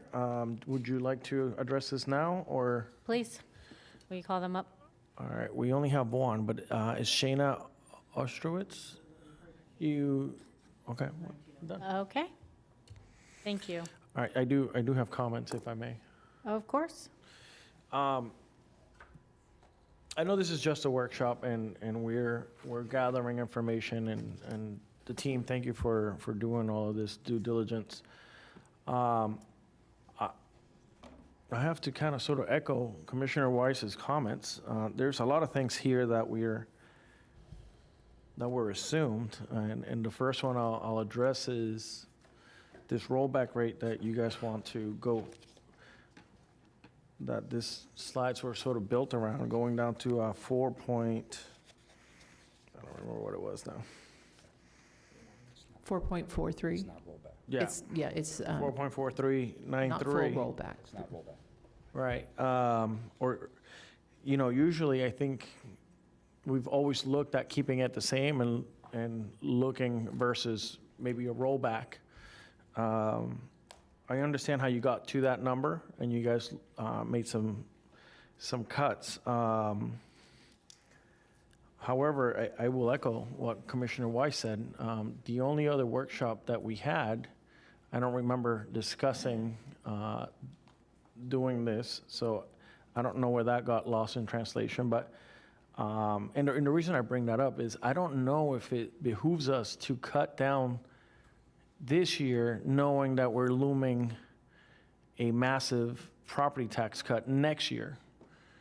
So to me, that going down this year to even go further down next year in property values is very concerning, because we're trimming this year, plus we're going to take a nice little haircut next year if that passes. So to me, that I'm not sure if I'm okay with going down further than where we're at today. The MSTU regarding our law enforcement, I think that's something that we should explore. I think at this point in time, I think everything should be on the table. So I would like us to at least go through the exercise. And Administrator, question to you. Did all of the constitutional officers do the same exercise of looking at making cuts? Thank you, Because Commissioner. we're taking a nice little haircut. So is everybody doing this too? I cannot speak for the constitutional officers. They submit their budget and handle their budget as they deem as an independent constitutional officers. That said, as you saw from the slide, there's only been increases, not decreases Right. and cuts. Well, we can't continue to have all these departments continue to increase, and yet every single year, are we the only ones that are going to take a decrease, and it's our staff, our people, our constituents that are expecting a certain level of service. I don't think that's sustainable. I agree with Commissioner Weiss. Asking for, what was the PBSO's ask this year, 94 million? Asking for $94 million, I mean, we are taking a massive cut, and yet we're looking at potentially funding $94 million new. How much did we fund last year? That was a pretty big increase too. How many? 110. So what we're saying is, in 2 years, is going over $200 million for PBSO. I'm just, these are the facts that I'm trying, that are before me, that I have to make decisions on. And it feels like it's only the BCC, the Board of County Commissioners, are the only ones doing the exercise of making cuts. So I don't know how we send a message to all the constitutional officers that they need to come back with their pencils sharpened, because that's what we've asked before, and it's not what we're getting. So I think that's what I wanted to say, but I think we need to explore the MSTU option. I mean, at this point in time, I don't know what else we can do. And I think we should do a comparative of 4.5 versus what 4.43. What? Administrator. Thank you, Madam Mayor. Commissioner, I think I will have over 30 department directors very pleased if we stayed at 4.5. When I was hired, I applied on fiscal responsibility. It's actually in my employment contract of how I reduce the spending in departments. It's actually in my contract. I wanted to follow that contract. With the state bearing down how they did with what I believe is a fictitious number, I wanted to present an administrator's budget, because that's what this is at this time. It's the administrator's budget. I wanted to show you, the board, and the state that we are not wasteful spenders. The counter argument of all the frivolous and false claims that were made upon you is my bosses. So I wanted to present my first budget in that light. I know we did that. If it is your prerogative that we hold at 4.5, fund county departments at the current rate, we will do that, and we will gladly do it. But as this is my budget and the administration's budget, what I present in front of you right now, we can operate at a high level, but we always can use more funding, and that will be your direction that you sent to me. Thank you.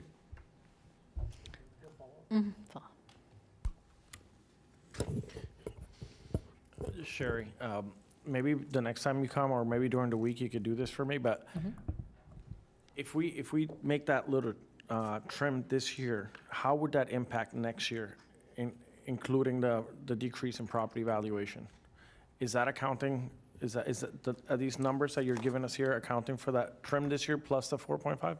So, plus the 250? right, so those 150, 250,000, exemptions.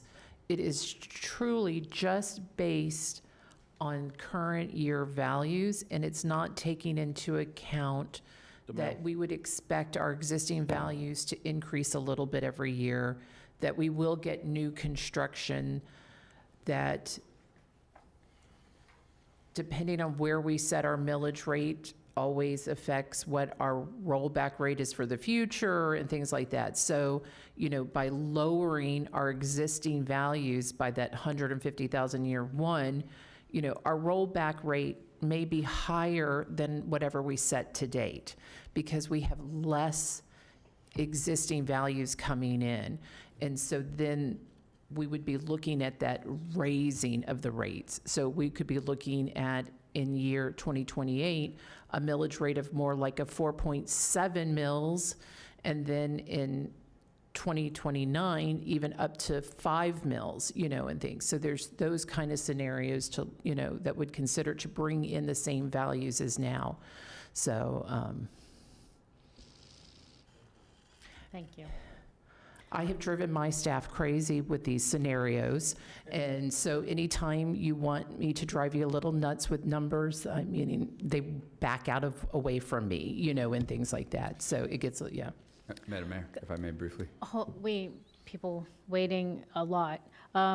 Clerk Caruso, I think you wanted to speak to constitutional officers. Yes, Mayor, thank you. I just want to, and I appreciate the challenges that you guys are facing with this property tax amendments, and within the budget. It's a tremendous challenge that you've got to accomplish, and I see you getting close to $22 million shortfall, and I know you've worked hard to get there, and there's a lot more work to do. That being said, I just wanted to point out that to address a couple of the commissioners with regards to the clerk's office budget, and comptroller, about 65% of our clerk staff in the courts work for less than a living wage, Palm Beach County living wage. They're at about $20 an hour.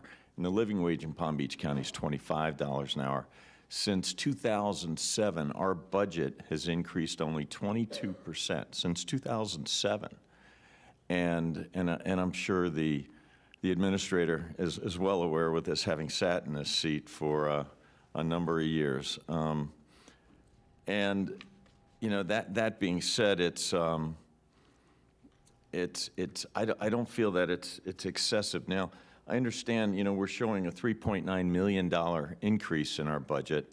That includes a 5% COLA for those clerk staff that are working under a living wage. And it also includes the $2.7 million which is a result of the change in statutes, which dates way back to 2000, I believe 2008, could be 2005. And we talk about unfunded mandates. We've been unfunded for doing those services since 2005. We've been providing those services that now the statutes are calling for you to pay.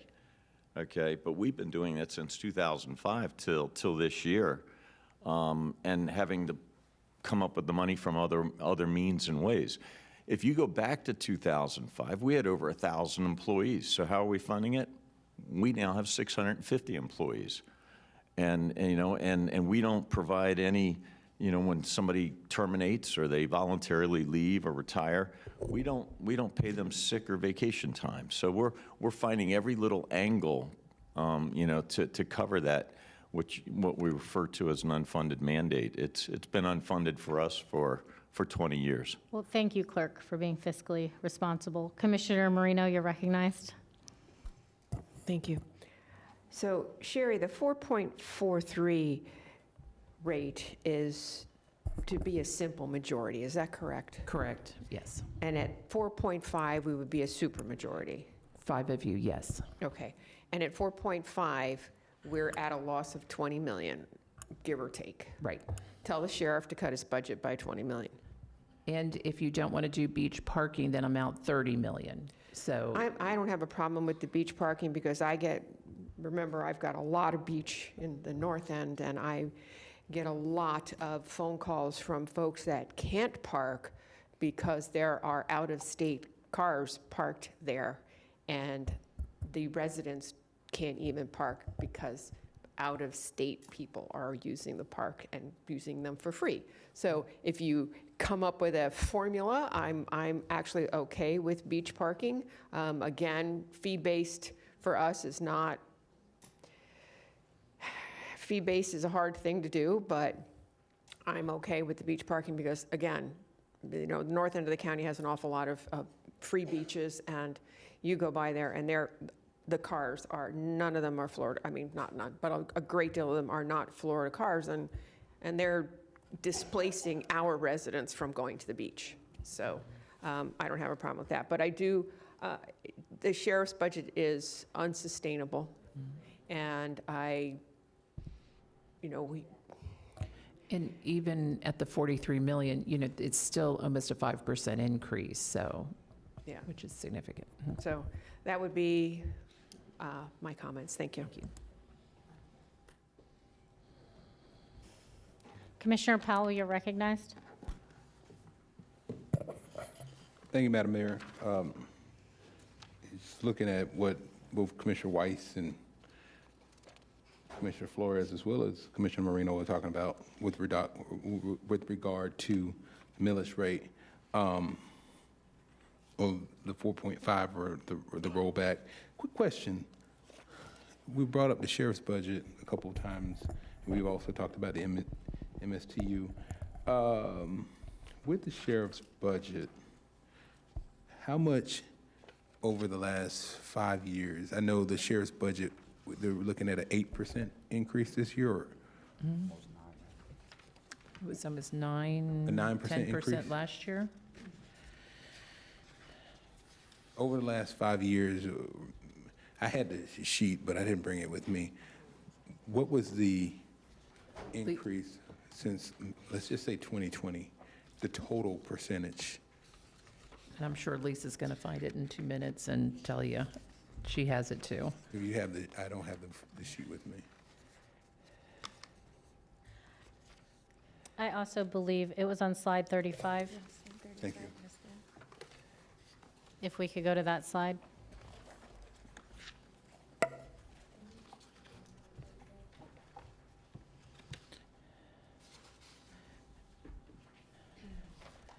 In 2019, the budget was 670 million, and now the request is is 1183 billion.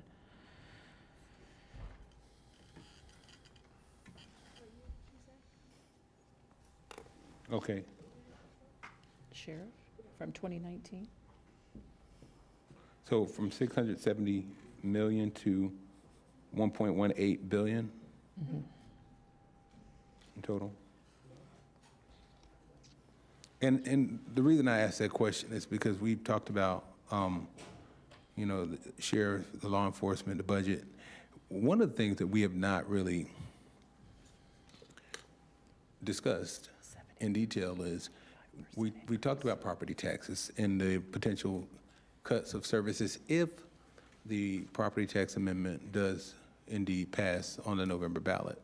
Well, even when you discuss the sheriff's budget, even with an increase, the challenge you'll have if we cut services at the county level, let's say we cut parks and we create user fees and we reduce, and I know we just earlier in the commission meeting, we passed an ordinance that will allow park rangers to now be deputized, where park rangers will have sheriff abilities to be able to arrest people and things of that nature.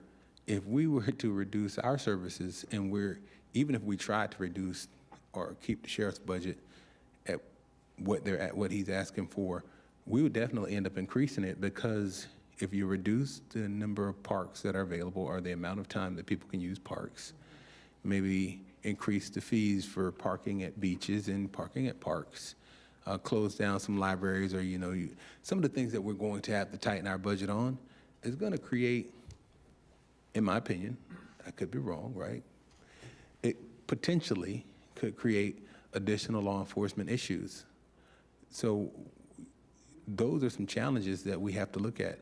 Remember, we would also be forced to look at services that we provide to the youth, as well as homeless services.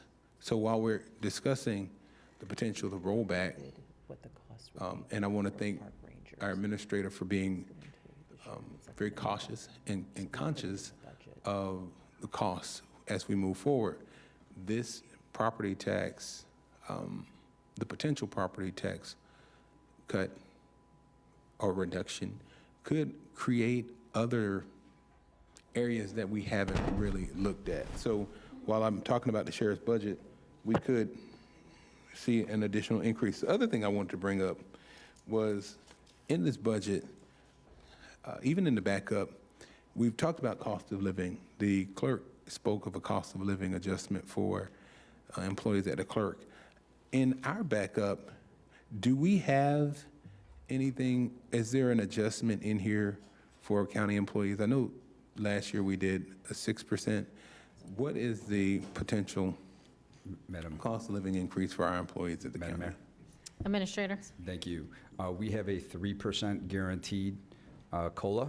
However, there is a second 3% that will be tied to merit-based and performance on the It's job. not 1 to 3%, right? It's not Right, a, right, 1 to 3%. So 3% base guaranteed, and then our employees have an opportunity to earn up to an additional 3%, capping it out at 6. Perfect. Thank you. yep. Commissioner Flores said it'll be quick. Just a quick follow-up to that. Are any of the constitutional officers implementing a similar system? Or are they just giving a flat Increase. increase? From what I've seen, it's a flat increase, like Clerk Caruso just mentioned, the clerk's office is giving a guaranteed base COLA of 5%. But they're also under the current living wage. Not all positions, but they're Most. frontline workers Was are, it yes. 65% of them? And how many of ours? I mean, if we're going to compare apples to oranges, we should compare apples to apples, so we should have that data too. That doesn't have to be today. Yep. Thank you. Commissioner Sacks, you're recognized. Thank you, Madam Mayor. I think what Commissioner Powell was talking about is could happen. And I hate to, we're all talking sort of in a vacuum because I don't have enough statistics. I don't know, for example, how much other law enforcement we have, and you'll get us that information. One of the most important things I'm looking at is how many agencies, and you're going to get us that information too, nonprofits and groups that ask money, like how many manatees do we have in Palm Beach, you know? I like to know how much money is going out to non-vital services. So we've been doing every year. This is a different year. And what concerns me is what Commissioner Powell brought up. We have to have law enforcement in our parks because we have homeless in our parks. So that is an issue that when you squeeze, like squeezing a balloon, you're going to have something else is going to come up, right? We have money that goes to the county jail because that's the largest mental health unit we have in the county. So what's happened is that the law enforcement has picked up issues that and you were talking about too, the children's issues. We closed some of these libraries and parks. Kids are going to get back on the street because they don't have any place else to go. And then where are we going to get the money to feed the kids during the summer months at the libraries? So these are all issues that we have to look at carefully rather than say, oh, just cut this, cut it. Let's see what the pie is first. If you could get us that information, I think we can make some appropriate cuts on areas that may not fit in this year. And so that we can keep the services open so that our residents have places to go. And I respect Commissioner Marino. I don't have any beaches. I wish I did. But you can't find a parking spot up in your area. And so maybe we need to review that a little bit, and I'll be anxious to hear what you say. But the bottom line is this. We don't have a full picture. I don't have a full picture. And I want to know how much money we're going out every year to agencies, and I don't know what the heck they're doing. Let's see what they're doing. And then let's try to solve the problems that we have to use law enforcement to solve. No Baker Act for pediatrics in this county. So what's happening is so many people are being arrested. That increases the cost for the jail. And so let's see the full picture, and then we can have a good discussion. And thank you for meeting this challenge. Commissioner Weiss, you're recognized. Yeah, two things. One is, I look, every 2 weeks, we get a report from HR, all the new hires, plus all the people that have left the county.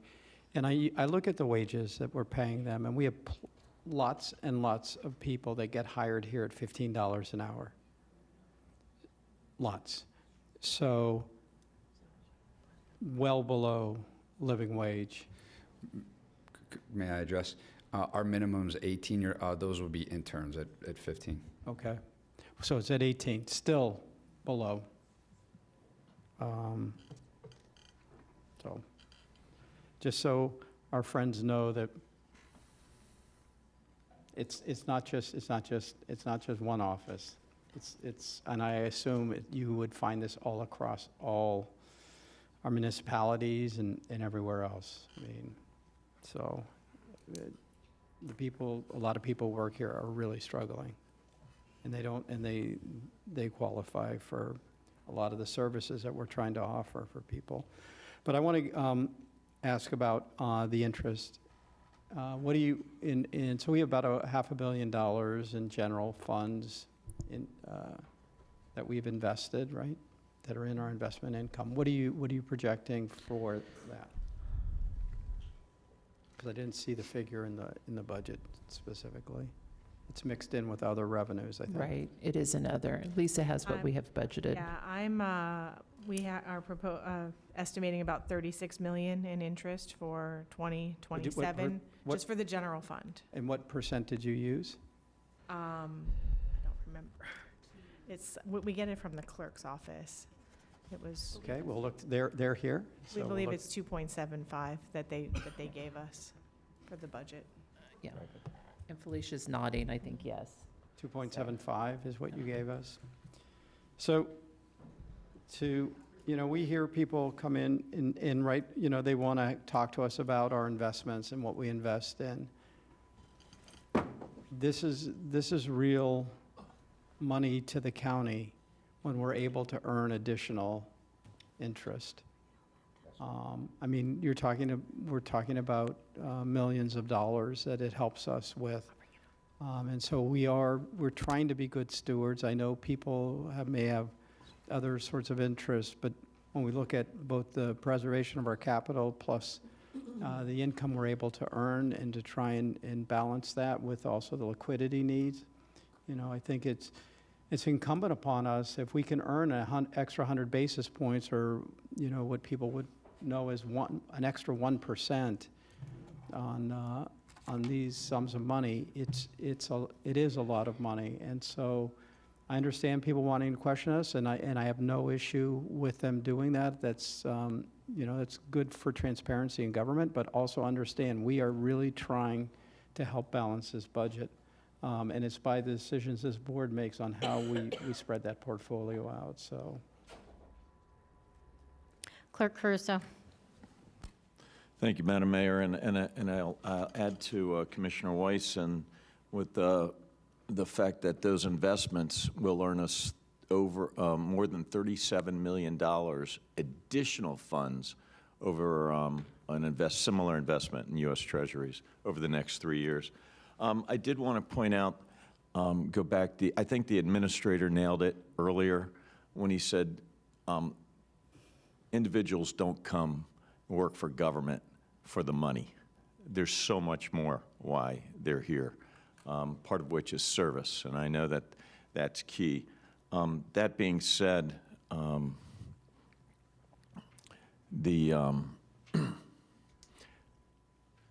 wanted to make sure we got apples and oranges going the same. Last year in 2025, September 30, 2025, we were only able to do in the clerk's office a 3% COLA, as opposed to the 6% the county got. In addition to that, and we couldn't do 6% because we just couldn't afford it. And so, and our individuals start at $16 an hour, and it takes 2 years to get to $18 an hour in the clerk's office. And so I don't know if apples and oranges are they're not the same here. So there is a difference. I just wanted to point that out. Thank you, Clerk. Vice Mayor Woodward. Thank you, Madam Mayor. Are we having fun yet? So. Great year for my first budget, Vice Mayor. Thank you.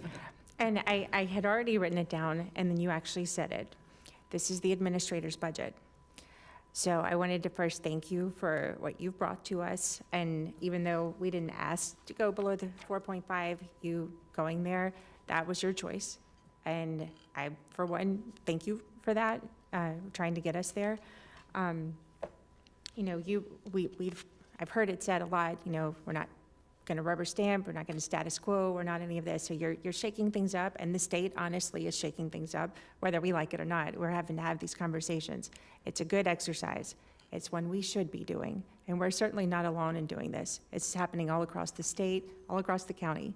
So with that being said, what you're asking from us, I believe, as you know, from some board direction, I think you've probably heard a lot of it. Is there anything in particular that we haven't covered? I think we're talking about bringing back the MSTU discussion, what that fully entails, because it's a big discussion that we would have to have, and I'm sure the sheriff's going to want to weigh in on that as well. And then also, how you can get to the other amounts. For one, I'm okay with the paid beach parking. All the cities that have county parks in South County make us charge already. So I think, and Commissioner Marino, I think all of the parks up there are free. So it's a cost. It's something that's going to help us get there, because what we're looking at now is setting the millage. The millage is the ad valorem piece of the overall budget. So if we have departments, I mean, this is not something we're baking in right now, but if we have departments that find additional creative solutions for us to still be able to fund the budget, but remove those dollars from ad valorem, that helps you balance the budget overall, because then we're not having to get it from property taxes. There's ways we can get here, and you know, things are being shaken. Whatever happens in November, I mean, I still think that this is a good exercise for everyone to be going through, because it's going to give us, you know, we're having to kind of broaden how we look at this and how we pay for things. So with that being said, one other thing before I ask the question, though, for if there's anything you haven't heard from us, because in the property tax bill, it does talk about core services. So I think it would be helpful in the next meeting for us to discuss what's core services based with our strategic priorities. Because I have a feeling some of what we have decided as a strategic priority, if this were to pass in November, those would not be eligible for property tax usage.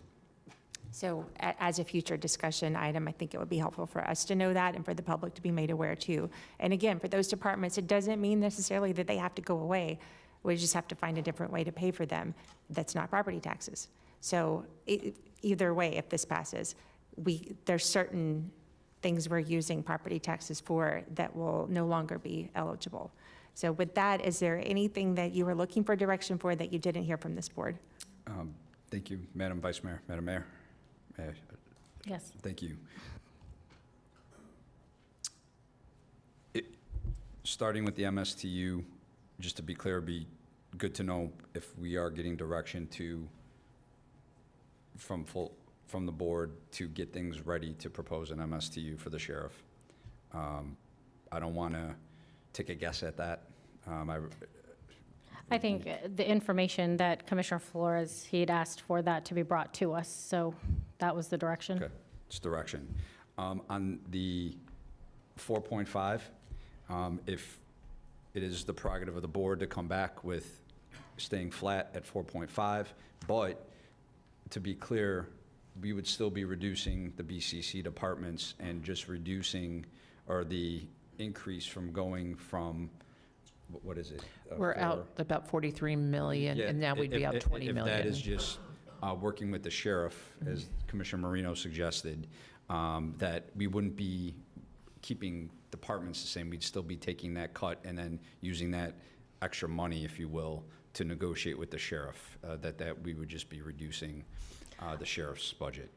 I'm going to speak because I haven't said too much so far. I like the 4.43, the max that you're proposing, and we do have to get to 5, right, to go any higher than that? Correct. I think, and that's still an increase. That's still not rollback. So again, the 4.5 is a no starter for me. People are already suffering, and this will be potentially the last year that we are able to give our residents a good break because we don't know what the future potentially holds. So I am in favor of what you're proposing. If our administrator is telling us this is the fiscal responsible way to do this and that we can still manage our county with a 4.4 rate, I'm in favor of that. So that's about, so I will leave that to you. But again, this isn't like the max millage rate meeting. We do have that in June, end of June. July. Yep, July. At our July meeting, I will bring back agenda item and we will set that not to exceed rate. So that would be the meeting appropriate for that. Well, I'm going to bring you a balanced budget in July also, so I needed some direction today to get us to that balanced budget. And so that was the point for today and things, but we would set it at 4.5 no matter what, because you can always lower it in September. You cannot go over what we set at the July meeting, so. And I think everything else, was there any more direction that you had questions on? The beach parking would be helpful. I don't have any beach in my district, so if the commissioners that have beach, Commissioner Marino is in favor of charging fees for beaches. I personally am not a huge fan. I like to go to the beach and not pay, but we're in a situation now where we have to potentially make up revenues. And if she wants it, and it's her area that's mostly free parking, I'll support that, her district. Commissioner Flores wanted to say something.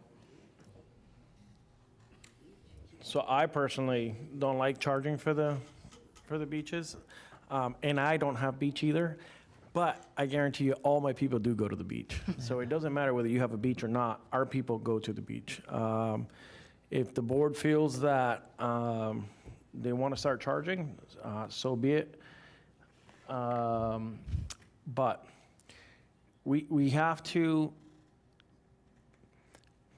as we move forward, and we're sort of setting a precedent that we, the county, is always going to take a cut and nobody else is going to do the same.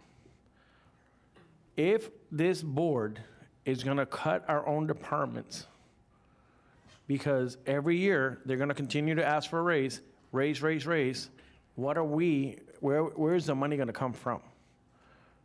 So it can't simply be this board cutting our own departments that do very important work in the community, and all of the constitutional officers continue to ask for an increase year after year.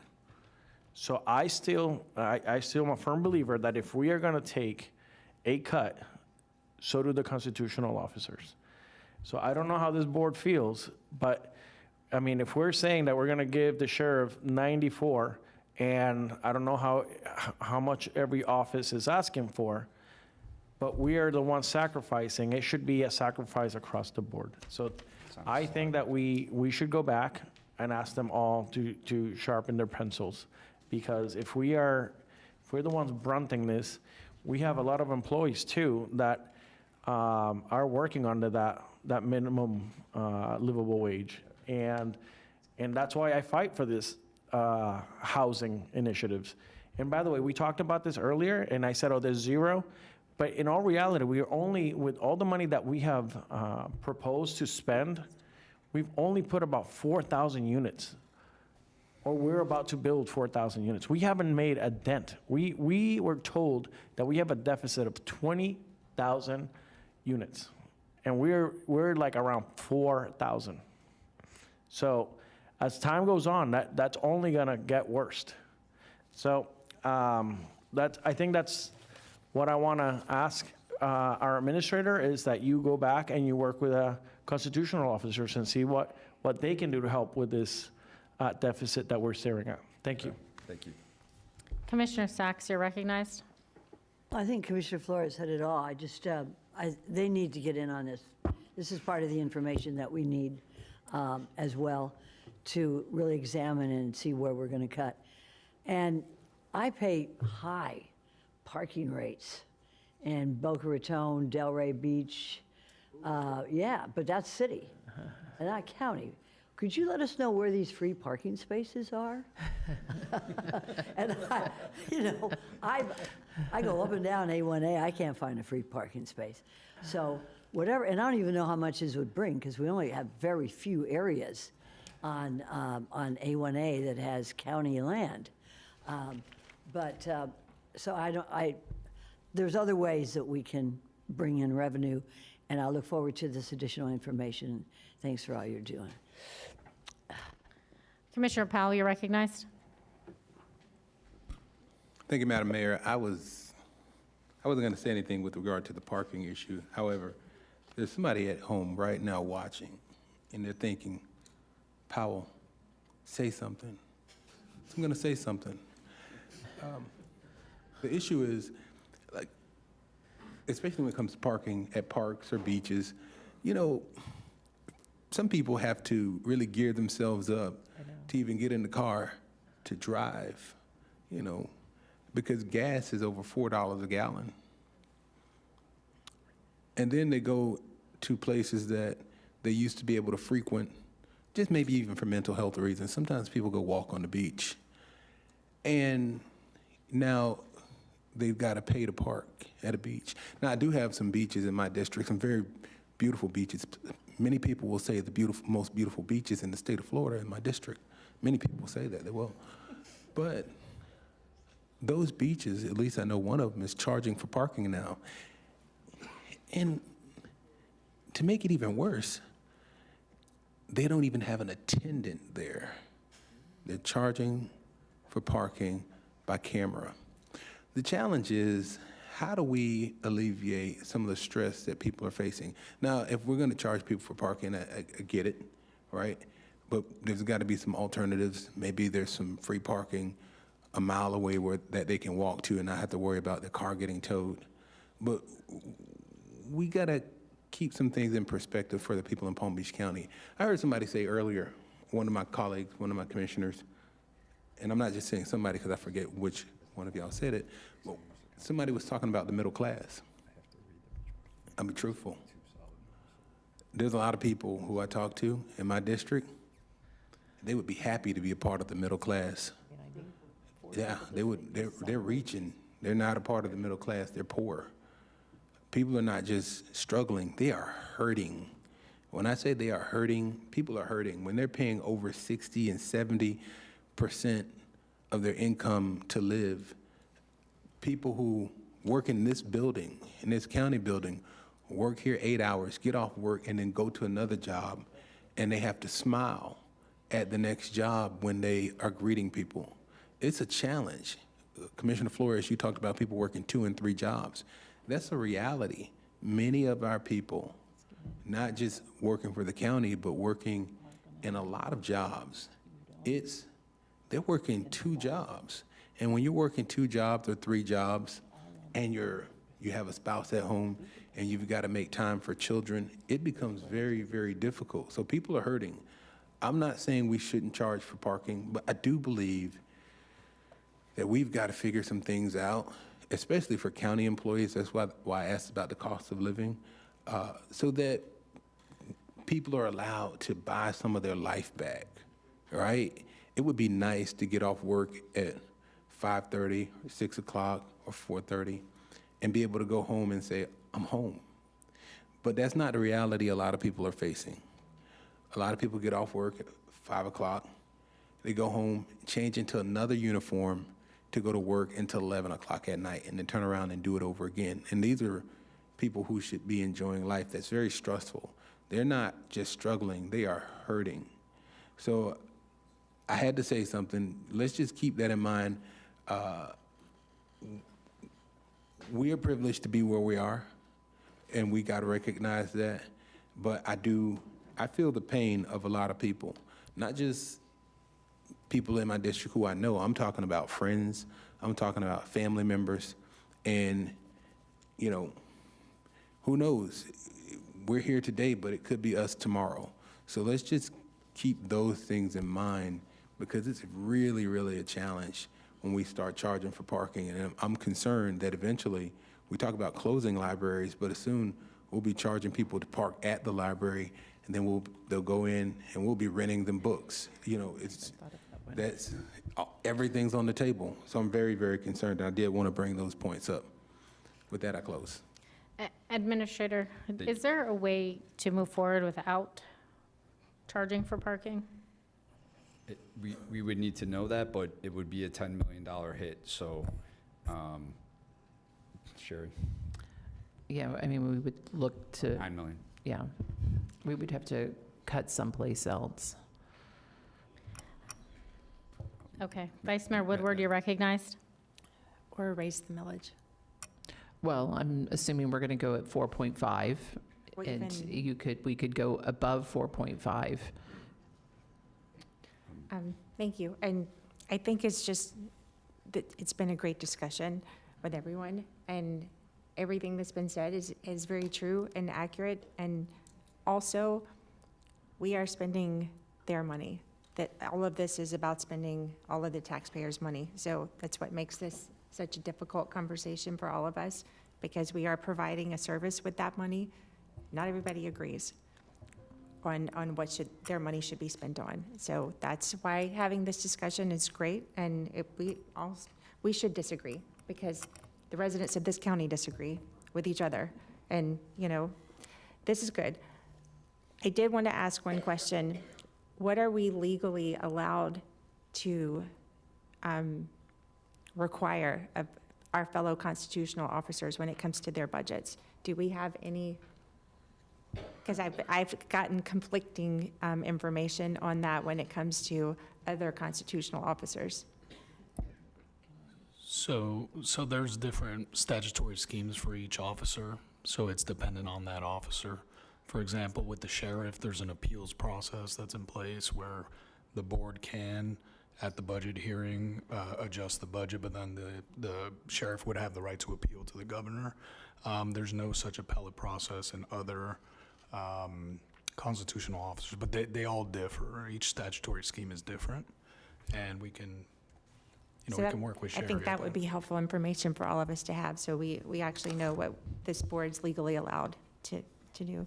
Right, I was going to say, and if there was an MSTU, then that sets it for the law enforcement piece, and there is no appealing from that standpoint.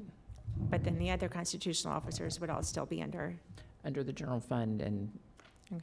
It's just, I mean, because I've been told conflicting reports on what we are legally allowed to do or not do when it comes to other elected officials' budgets. So if you could get us that information, I'd appreciate it. Commissioner Marino, you're recognized. So for the beach parking, and I don't want to spend too much time on this, this is a $10 million plus or minus. Sherry, I don't know how you have figured out how we're going to generate that revenue, whether it's going to be machines or a person standing there. I'm sure there's something we can give back to the residents, like the first hour free, or buy a parking pass for the summer, or something like that. But it would depend on how we're actually collecting the fees. So if there are plans in place that would give a benefit of some kind to our residents, but I do agree that we should be charging, only because it is being taken advantage of by people that aren't residents. So and they're displacing our residents from using the parks. And you all don't get these calls. I get them every day in the summer. I can't get to the beach in Jupiter, and I'm a resident, that kind of thing. So this is,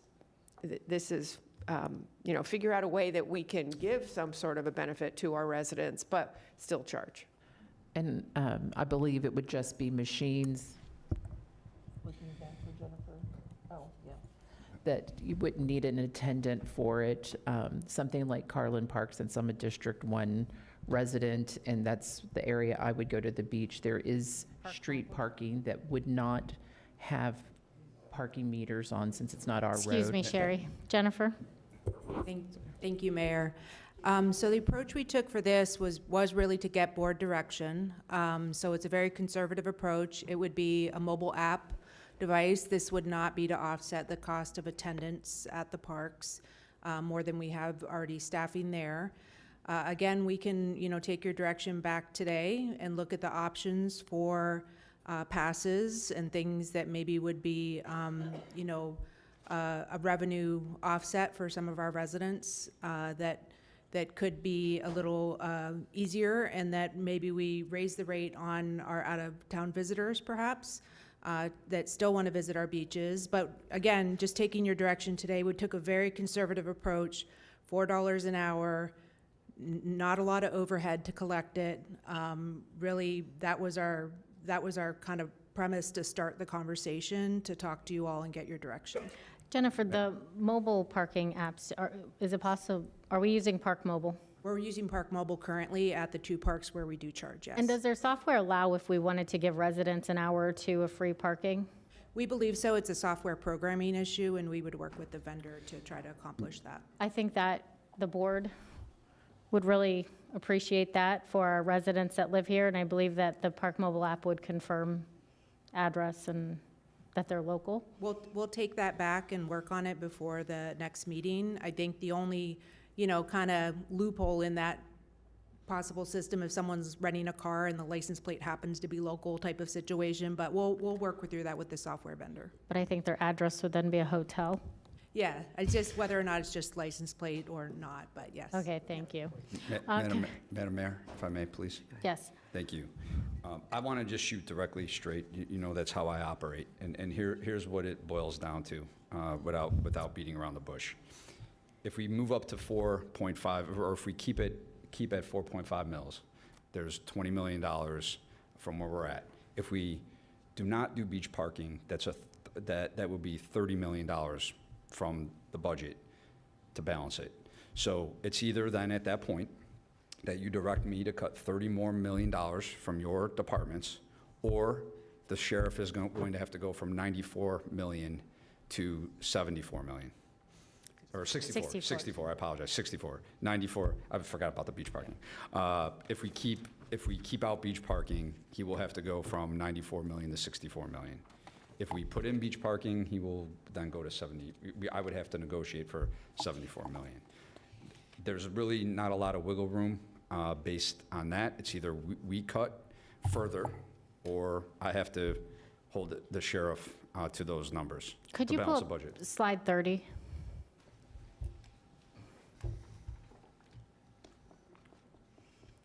The bottom line, that's what's being proposed, the 94 million? That is his current ask. And then a 3% increase in his budget is 61 million, and a, Right, so he would be held to essentially a 3% increase. okay. I was just curious about the numbers. But you are bringing back, because you now have direction, and I think we can explore those conversations more. And Madam Mayor, just for clarification, the MSTU discussion would not affect this year's budget cycle. So that's moving forward, not now. So the numbers put forth is what we have to get under wraps to finalize. At 4.5, how much would we have to cut? 4.5, we would need to cut 20 million, and if we don't want to do the beach parking, it's 30 million. But what if we allowed just the hour or two for residents? Is it still a 10 million? We budgeted right now almost 9 million, so I think it'd be a little bit less, but, 7.5 maybe. yeah. I think It's hard to that's- know, to know the exact number here, but, it'd be a little bit less, so.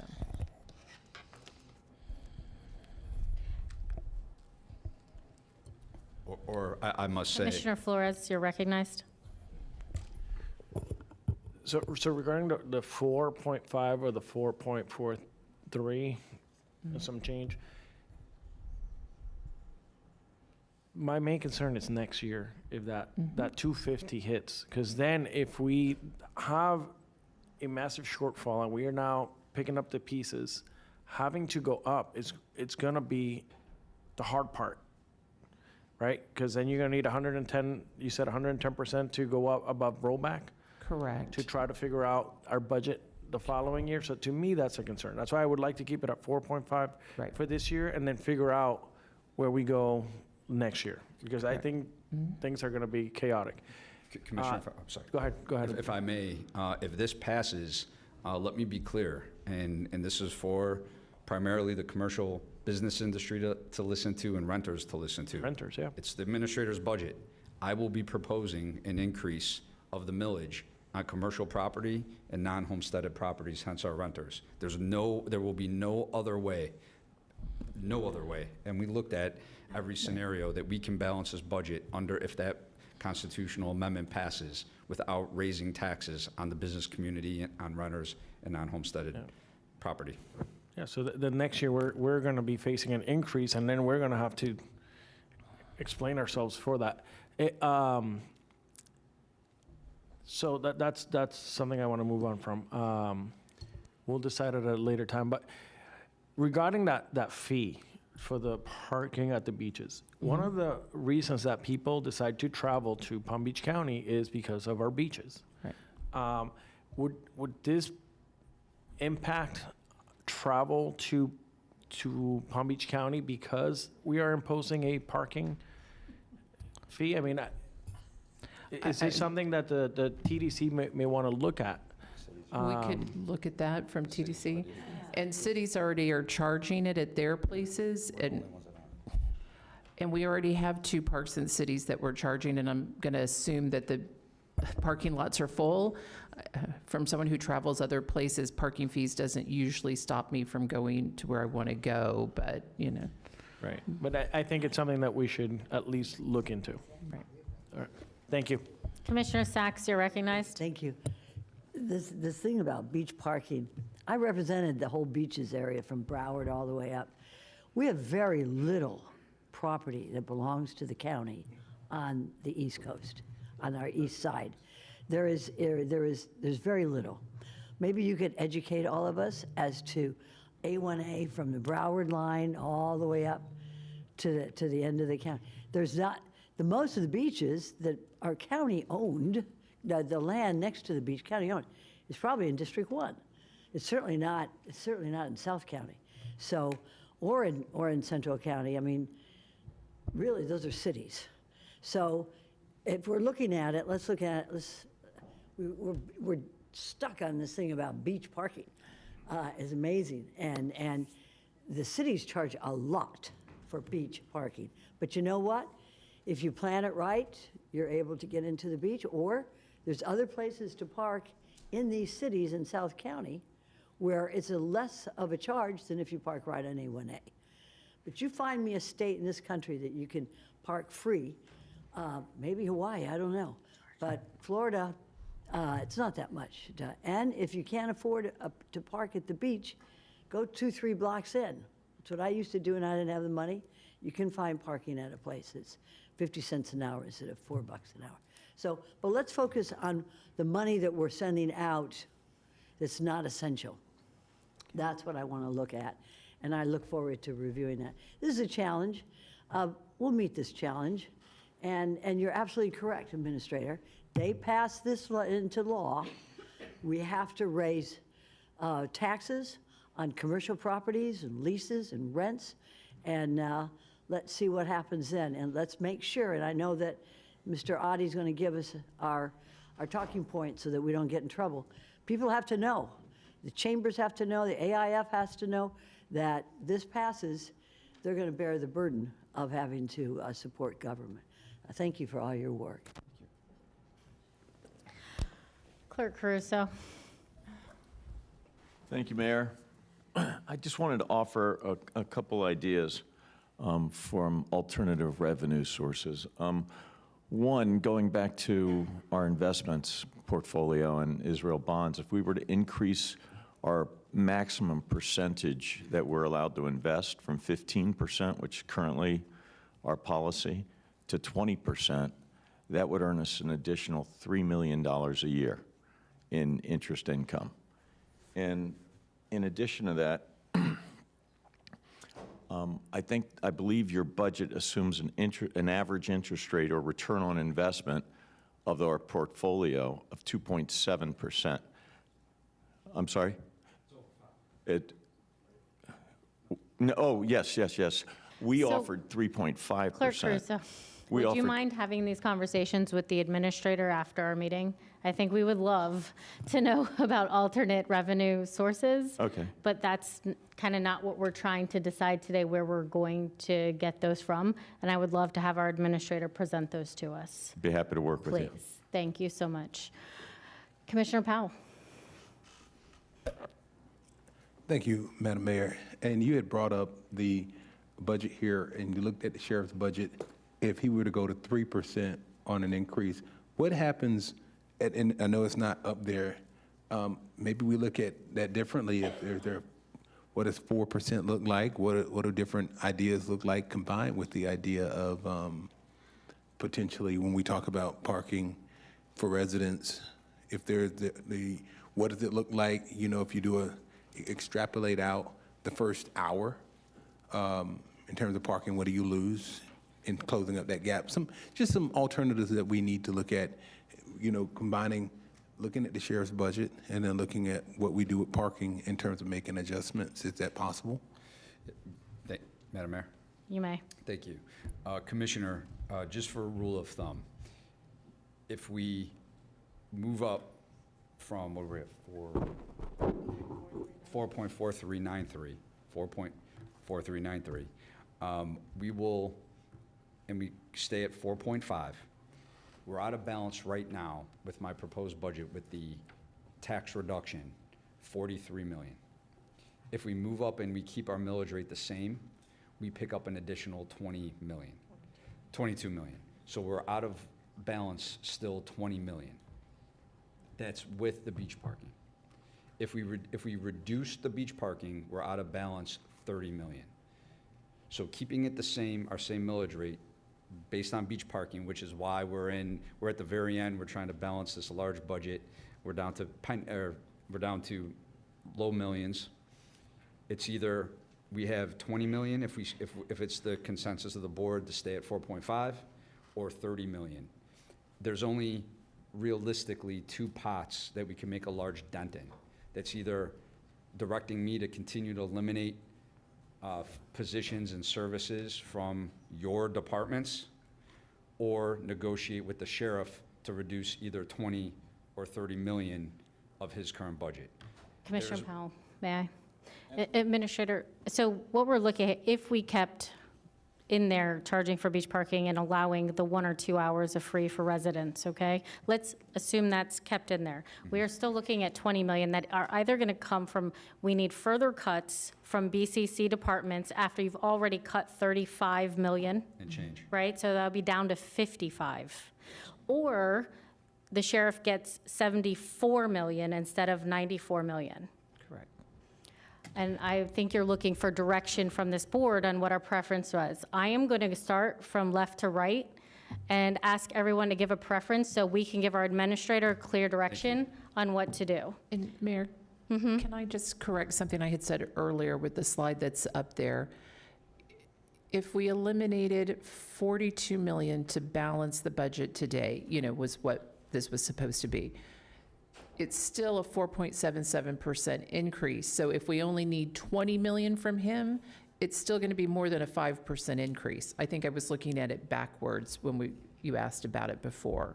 So it's still going to be a $20 million or 30 is 6.8% increase with a $20 million reduction in his ask. So what I'm asking there are two options here. We're either going to give from a 35 million cut to a 55 million cut to make up that 20 million, or the sheriff goes from getting an additional 94 million to 74 million. Commissioner Sachs? I don't have the data, so I'm sorry. I need to see how much money we're expending in other areas. If we put the sheriff and reduce, what is that going to mean for the security of the people? This beach parking, I mean, if this is ridiculous on the amount of that. I think there's a lot of other ways we can cut. I think we have revenue coming in from other streams, but today is, to me, this is not enough information for me to give that. But what you have already stated is fine in terms of giving us the information and then going along with these, probably the millage. Right. the way it I is. don't think we're going to have, there's not been any other discussion of other new revenue streams at this point, and so this was really our best look at it. Well, part of this is that we give money every year to agencies and to nonprofits. I don't know how much it is. Maybe it's not that much, but maybe it is. But it wasn't part of this discussion today. Is it 20, Today was a 30 million? $250,000 AAs and grant CAs. to 1909, which is a good organization. But there's others that get it annually, every year, every year, every year. I don't know how much we give out. So it's like saying, I don't know how much we have in our pocket to take care of these issues here unless I know how much we started with. Thank you, So Commissioner. it's over $20 million, and Yeah. we've had some workshops in the last, I think, year about, with the not-for-profits that came in for those types of things, so. $20 million. When I get that information, I'll be more than happy to be more specific. Thank you, Commissioner Thank you. Sacks. Commissioner Weiss, you're recognized. Thank you, Mayor. Again, yeah, I support the keeping the millage rate where it is.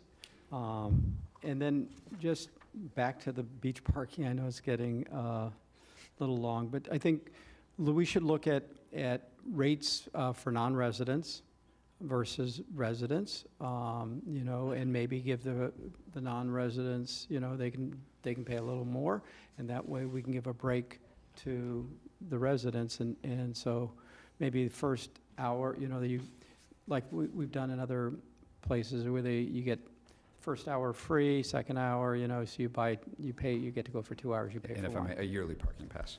Yeah, or a yearly parking pass would work too. Also, make it available in the evenings too. When people get off work, they should be able to go and walk on the beach and clear their heads and chill out on the beach and not have to pay for that. Commissioner Flores. So I don't think we have to make all these decisions today. I want to start there. I agree with Commissioner Sacks. This is a workshop, so I think we should continue to work with the administration to see where some of these reductions come out of. I also heard from Sherry today that usually when the property value comes in, it comes in $7 to $8 million, a little higher. So maybe that's what pays for parking for this upcoming year. In regards to the reductions and the nonprofits that we have cut, you can look at that, I think, in page 27. Is that correct? We have we cut HED, we cut parks, we cut public affairs, public safety, youth services, community services, county co-op, to the tune of $13.1 million. Is that correct, Sherry, what we're proposing? That's the reduction, yeah, above the so- 22 So right point now, something. We're up to 35.3. we've already cut 13 million, Commissioner Sacks. So I've said this, and I'll say it one more time. We should look at all departments across all county that we fund, meaning constitutional officers. They got to look at, see where they can find a little cut here and there. And I think MSCU has to be, I'm sorry. I mean, if we're cutting, we all have to look at cutting. So it can't just be our people taking the cuts. And the MSCU, I think, has to be, I think we need to at least have a good discussion about that further. So thank you. Vice Mayor Woodward, you're recognized. Thank you, Madam Mayor. Okay, to start, yes to beach parking. Sorry, it's publicly accessible. That's the most important thing. And for the city parks, the $4 an hour is still going to be, at least in South County, considerably cheaper than going to a city park, and they still have access. So I'm good with beach parking. Just, no, we don't have to complicate that. Talk to the sheriff and whoever else you can. We need help here. I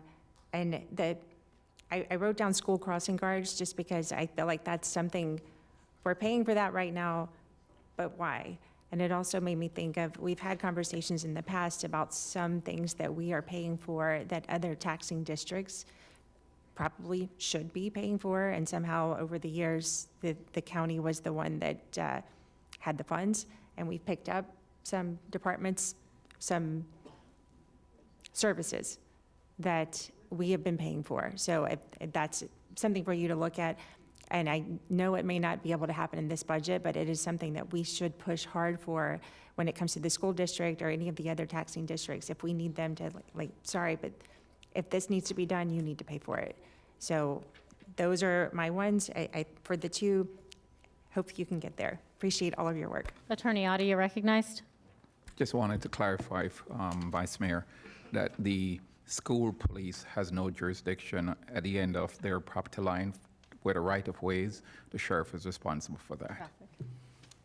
No, I just meant that the school district should be funding it, in my opinion. If we're not required to pay for the contract with the sheriff for school crossing guards, why? Oh, you mean somebody else other than us? The school Okay. district, yeah, could enter into the contract with the sheriff to pay for that. Okay, I just wanted to clarify, because earlier you had asked whether or not the school police could, but they can't. Okay, thank you. Commissioner Powell, you're recognized.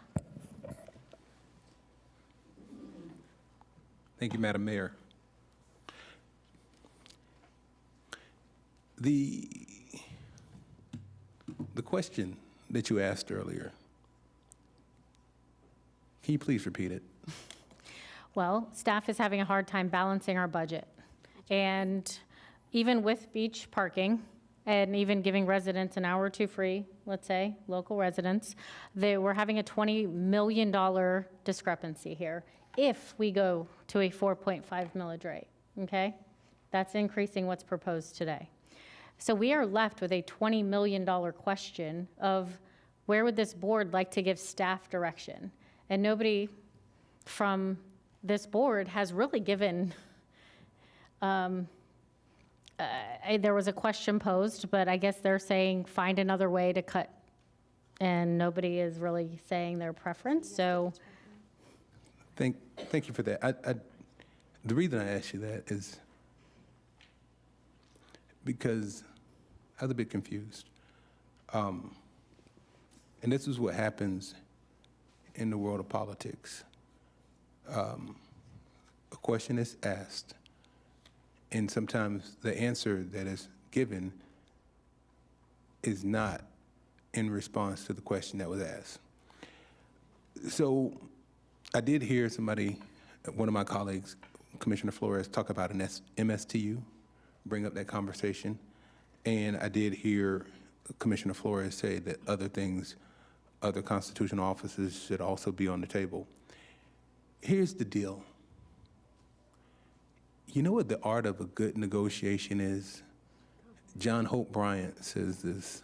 John Hope Bryant says that the art of a good negotiation is that everybody walks away with a little bit of pain, and not everybody walks away happy. We have given the administrator the ability to work on the budget, and you've done a good job. And so the question was, do we send the administrator to negotiate with the sheriff? My response is, as the administrator, yes, go back and negotiate with the sheriff. If you're not able to come back with a compromise, so be it. But I think that you should have the opportunity to go back and negotiate with the sheriff and see where compromise can be made and see where it's called negotiate. I'm sitting here, and I spend a lot of time in legislative office. Anybody know who Bone Crusher is? Figure it out. You know Bone Crusher. Bone Crusher has a saying, and we have to be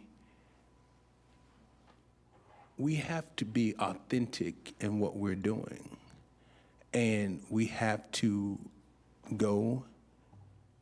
And I'm going to send Joe. I'm going to send the administrator. Go and see. Go negotiate. Everything's on the table. Because the challenge I have is, this is real life. There's people who work in this building who I've seen work all day, Then I've gone to an event and I've seen them working at night. That's crazy. That's crazy. Some other stuff has got to be on the table. And we get elected to make decisions, and we got to make decisions that are sometimes hard, and not everybody's going to be happy. When I make decisions at home, there's 2 other people that live in the house that are sometimes not happy. We got to go after it. So please, go and negotiate.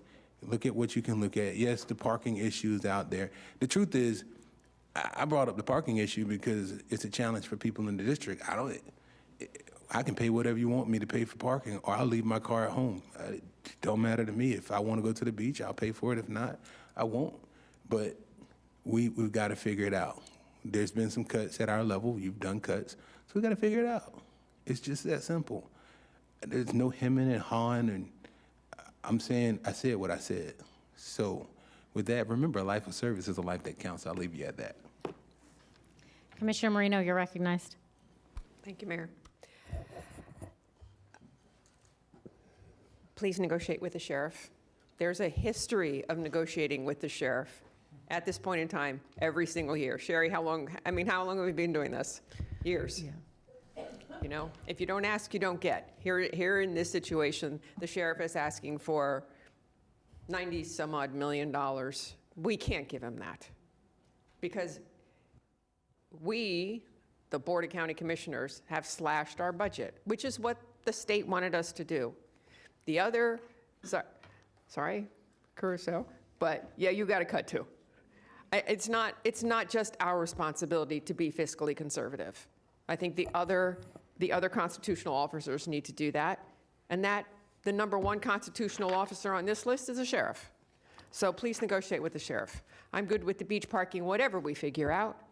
As to the different millage rates, the only person who it affects is the sheriff.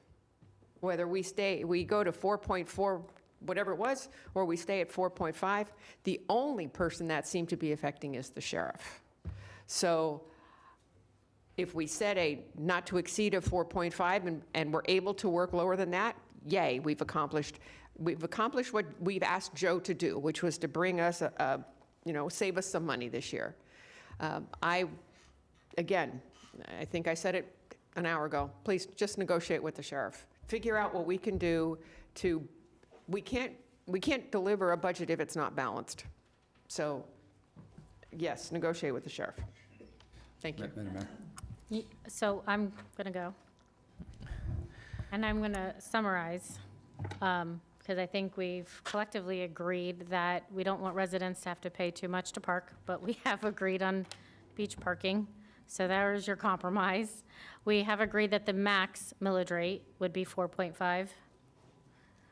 We do understand we'll be setting that in July, but we would like it to come back lower. And that we do want you to negotiate with all of our constitutional officers. Sound about right? Okay, and I have no lights. Administrator, would you like to say something, or? Yes, thank you. Well, I'll let Sherry go. I'm sorry. Thank you all for your time, and you know how much I love a big presentation, and you sat through it, and the people behind me, I can hear, throwing daggers at me, but I really wanted to thank our new county administrator, because a couple of times I said, "Are you sorry you're here with me right now?" And he said, "No, I'm not." And I said, "I don't think I want to do this amendment and this budget with anyone other than Joe." So I appreciate that, and thank you for all your help and taking my phone calls at any time. Thank you, Madam Mayor, and I'll start working with Sherry and really your entire team for my first budget has been tremendous. I have not started negotiating with the sheriff. We just put in what the constitutionals proposed. One of my favorite parts of my job is negotiating, so I look forward to getting in there and trying to deliver a budget home in a more peaceful manner, I'll put it that way. That's the goal. So thank you. You're incredible to work for, and I appreciate your guidance, your input, where your heads and hearts are at, and we'll try to bring it home. Thank you. Thank you. Good night, everyone. Thank you. Marino has asked me to speak to the North County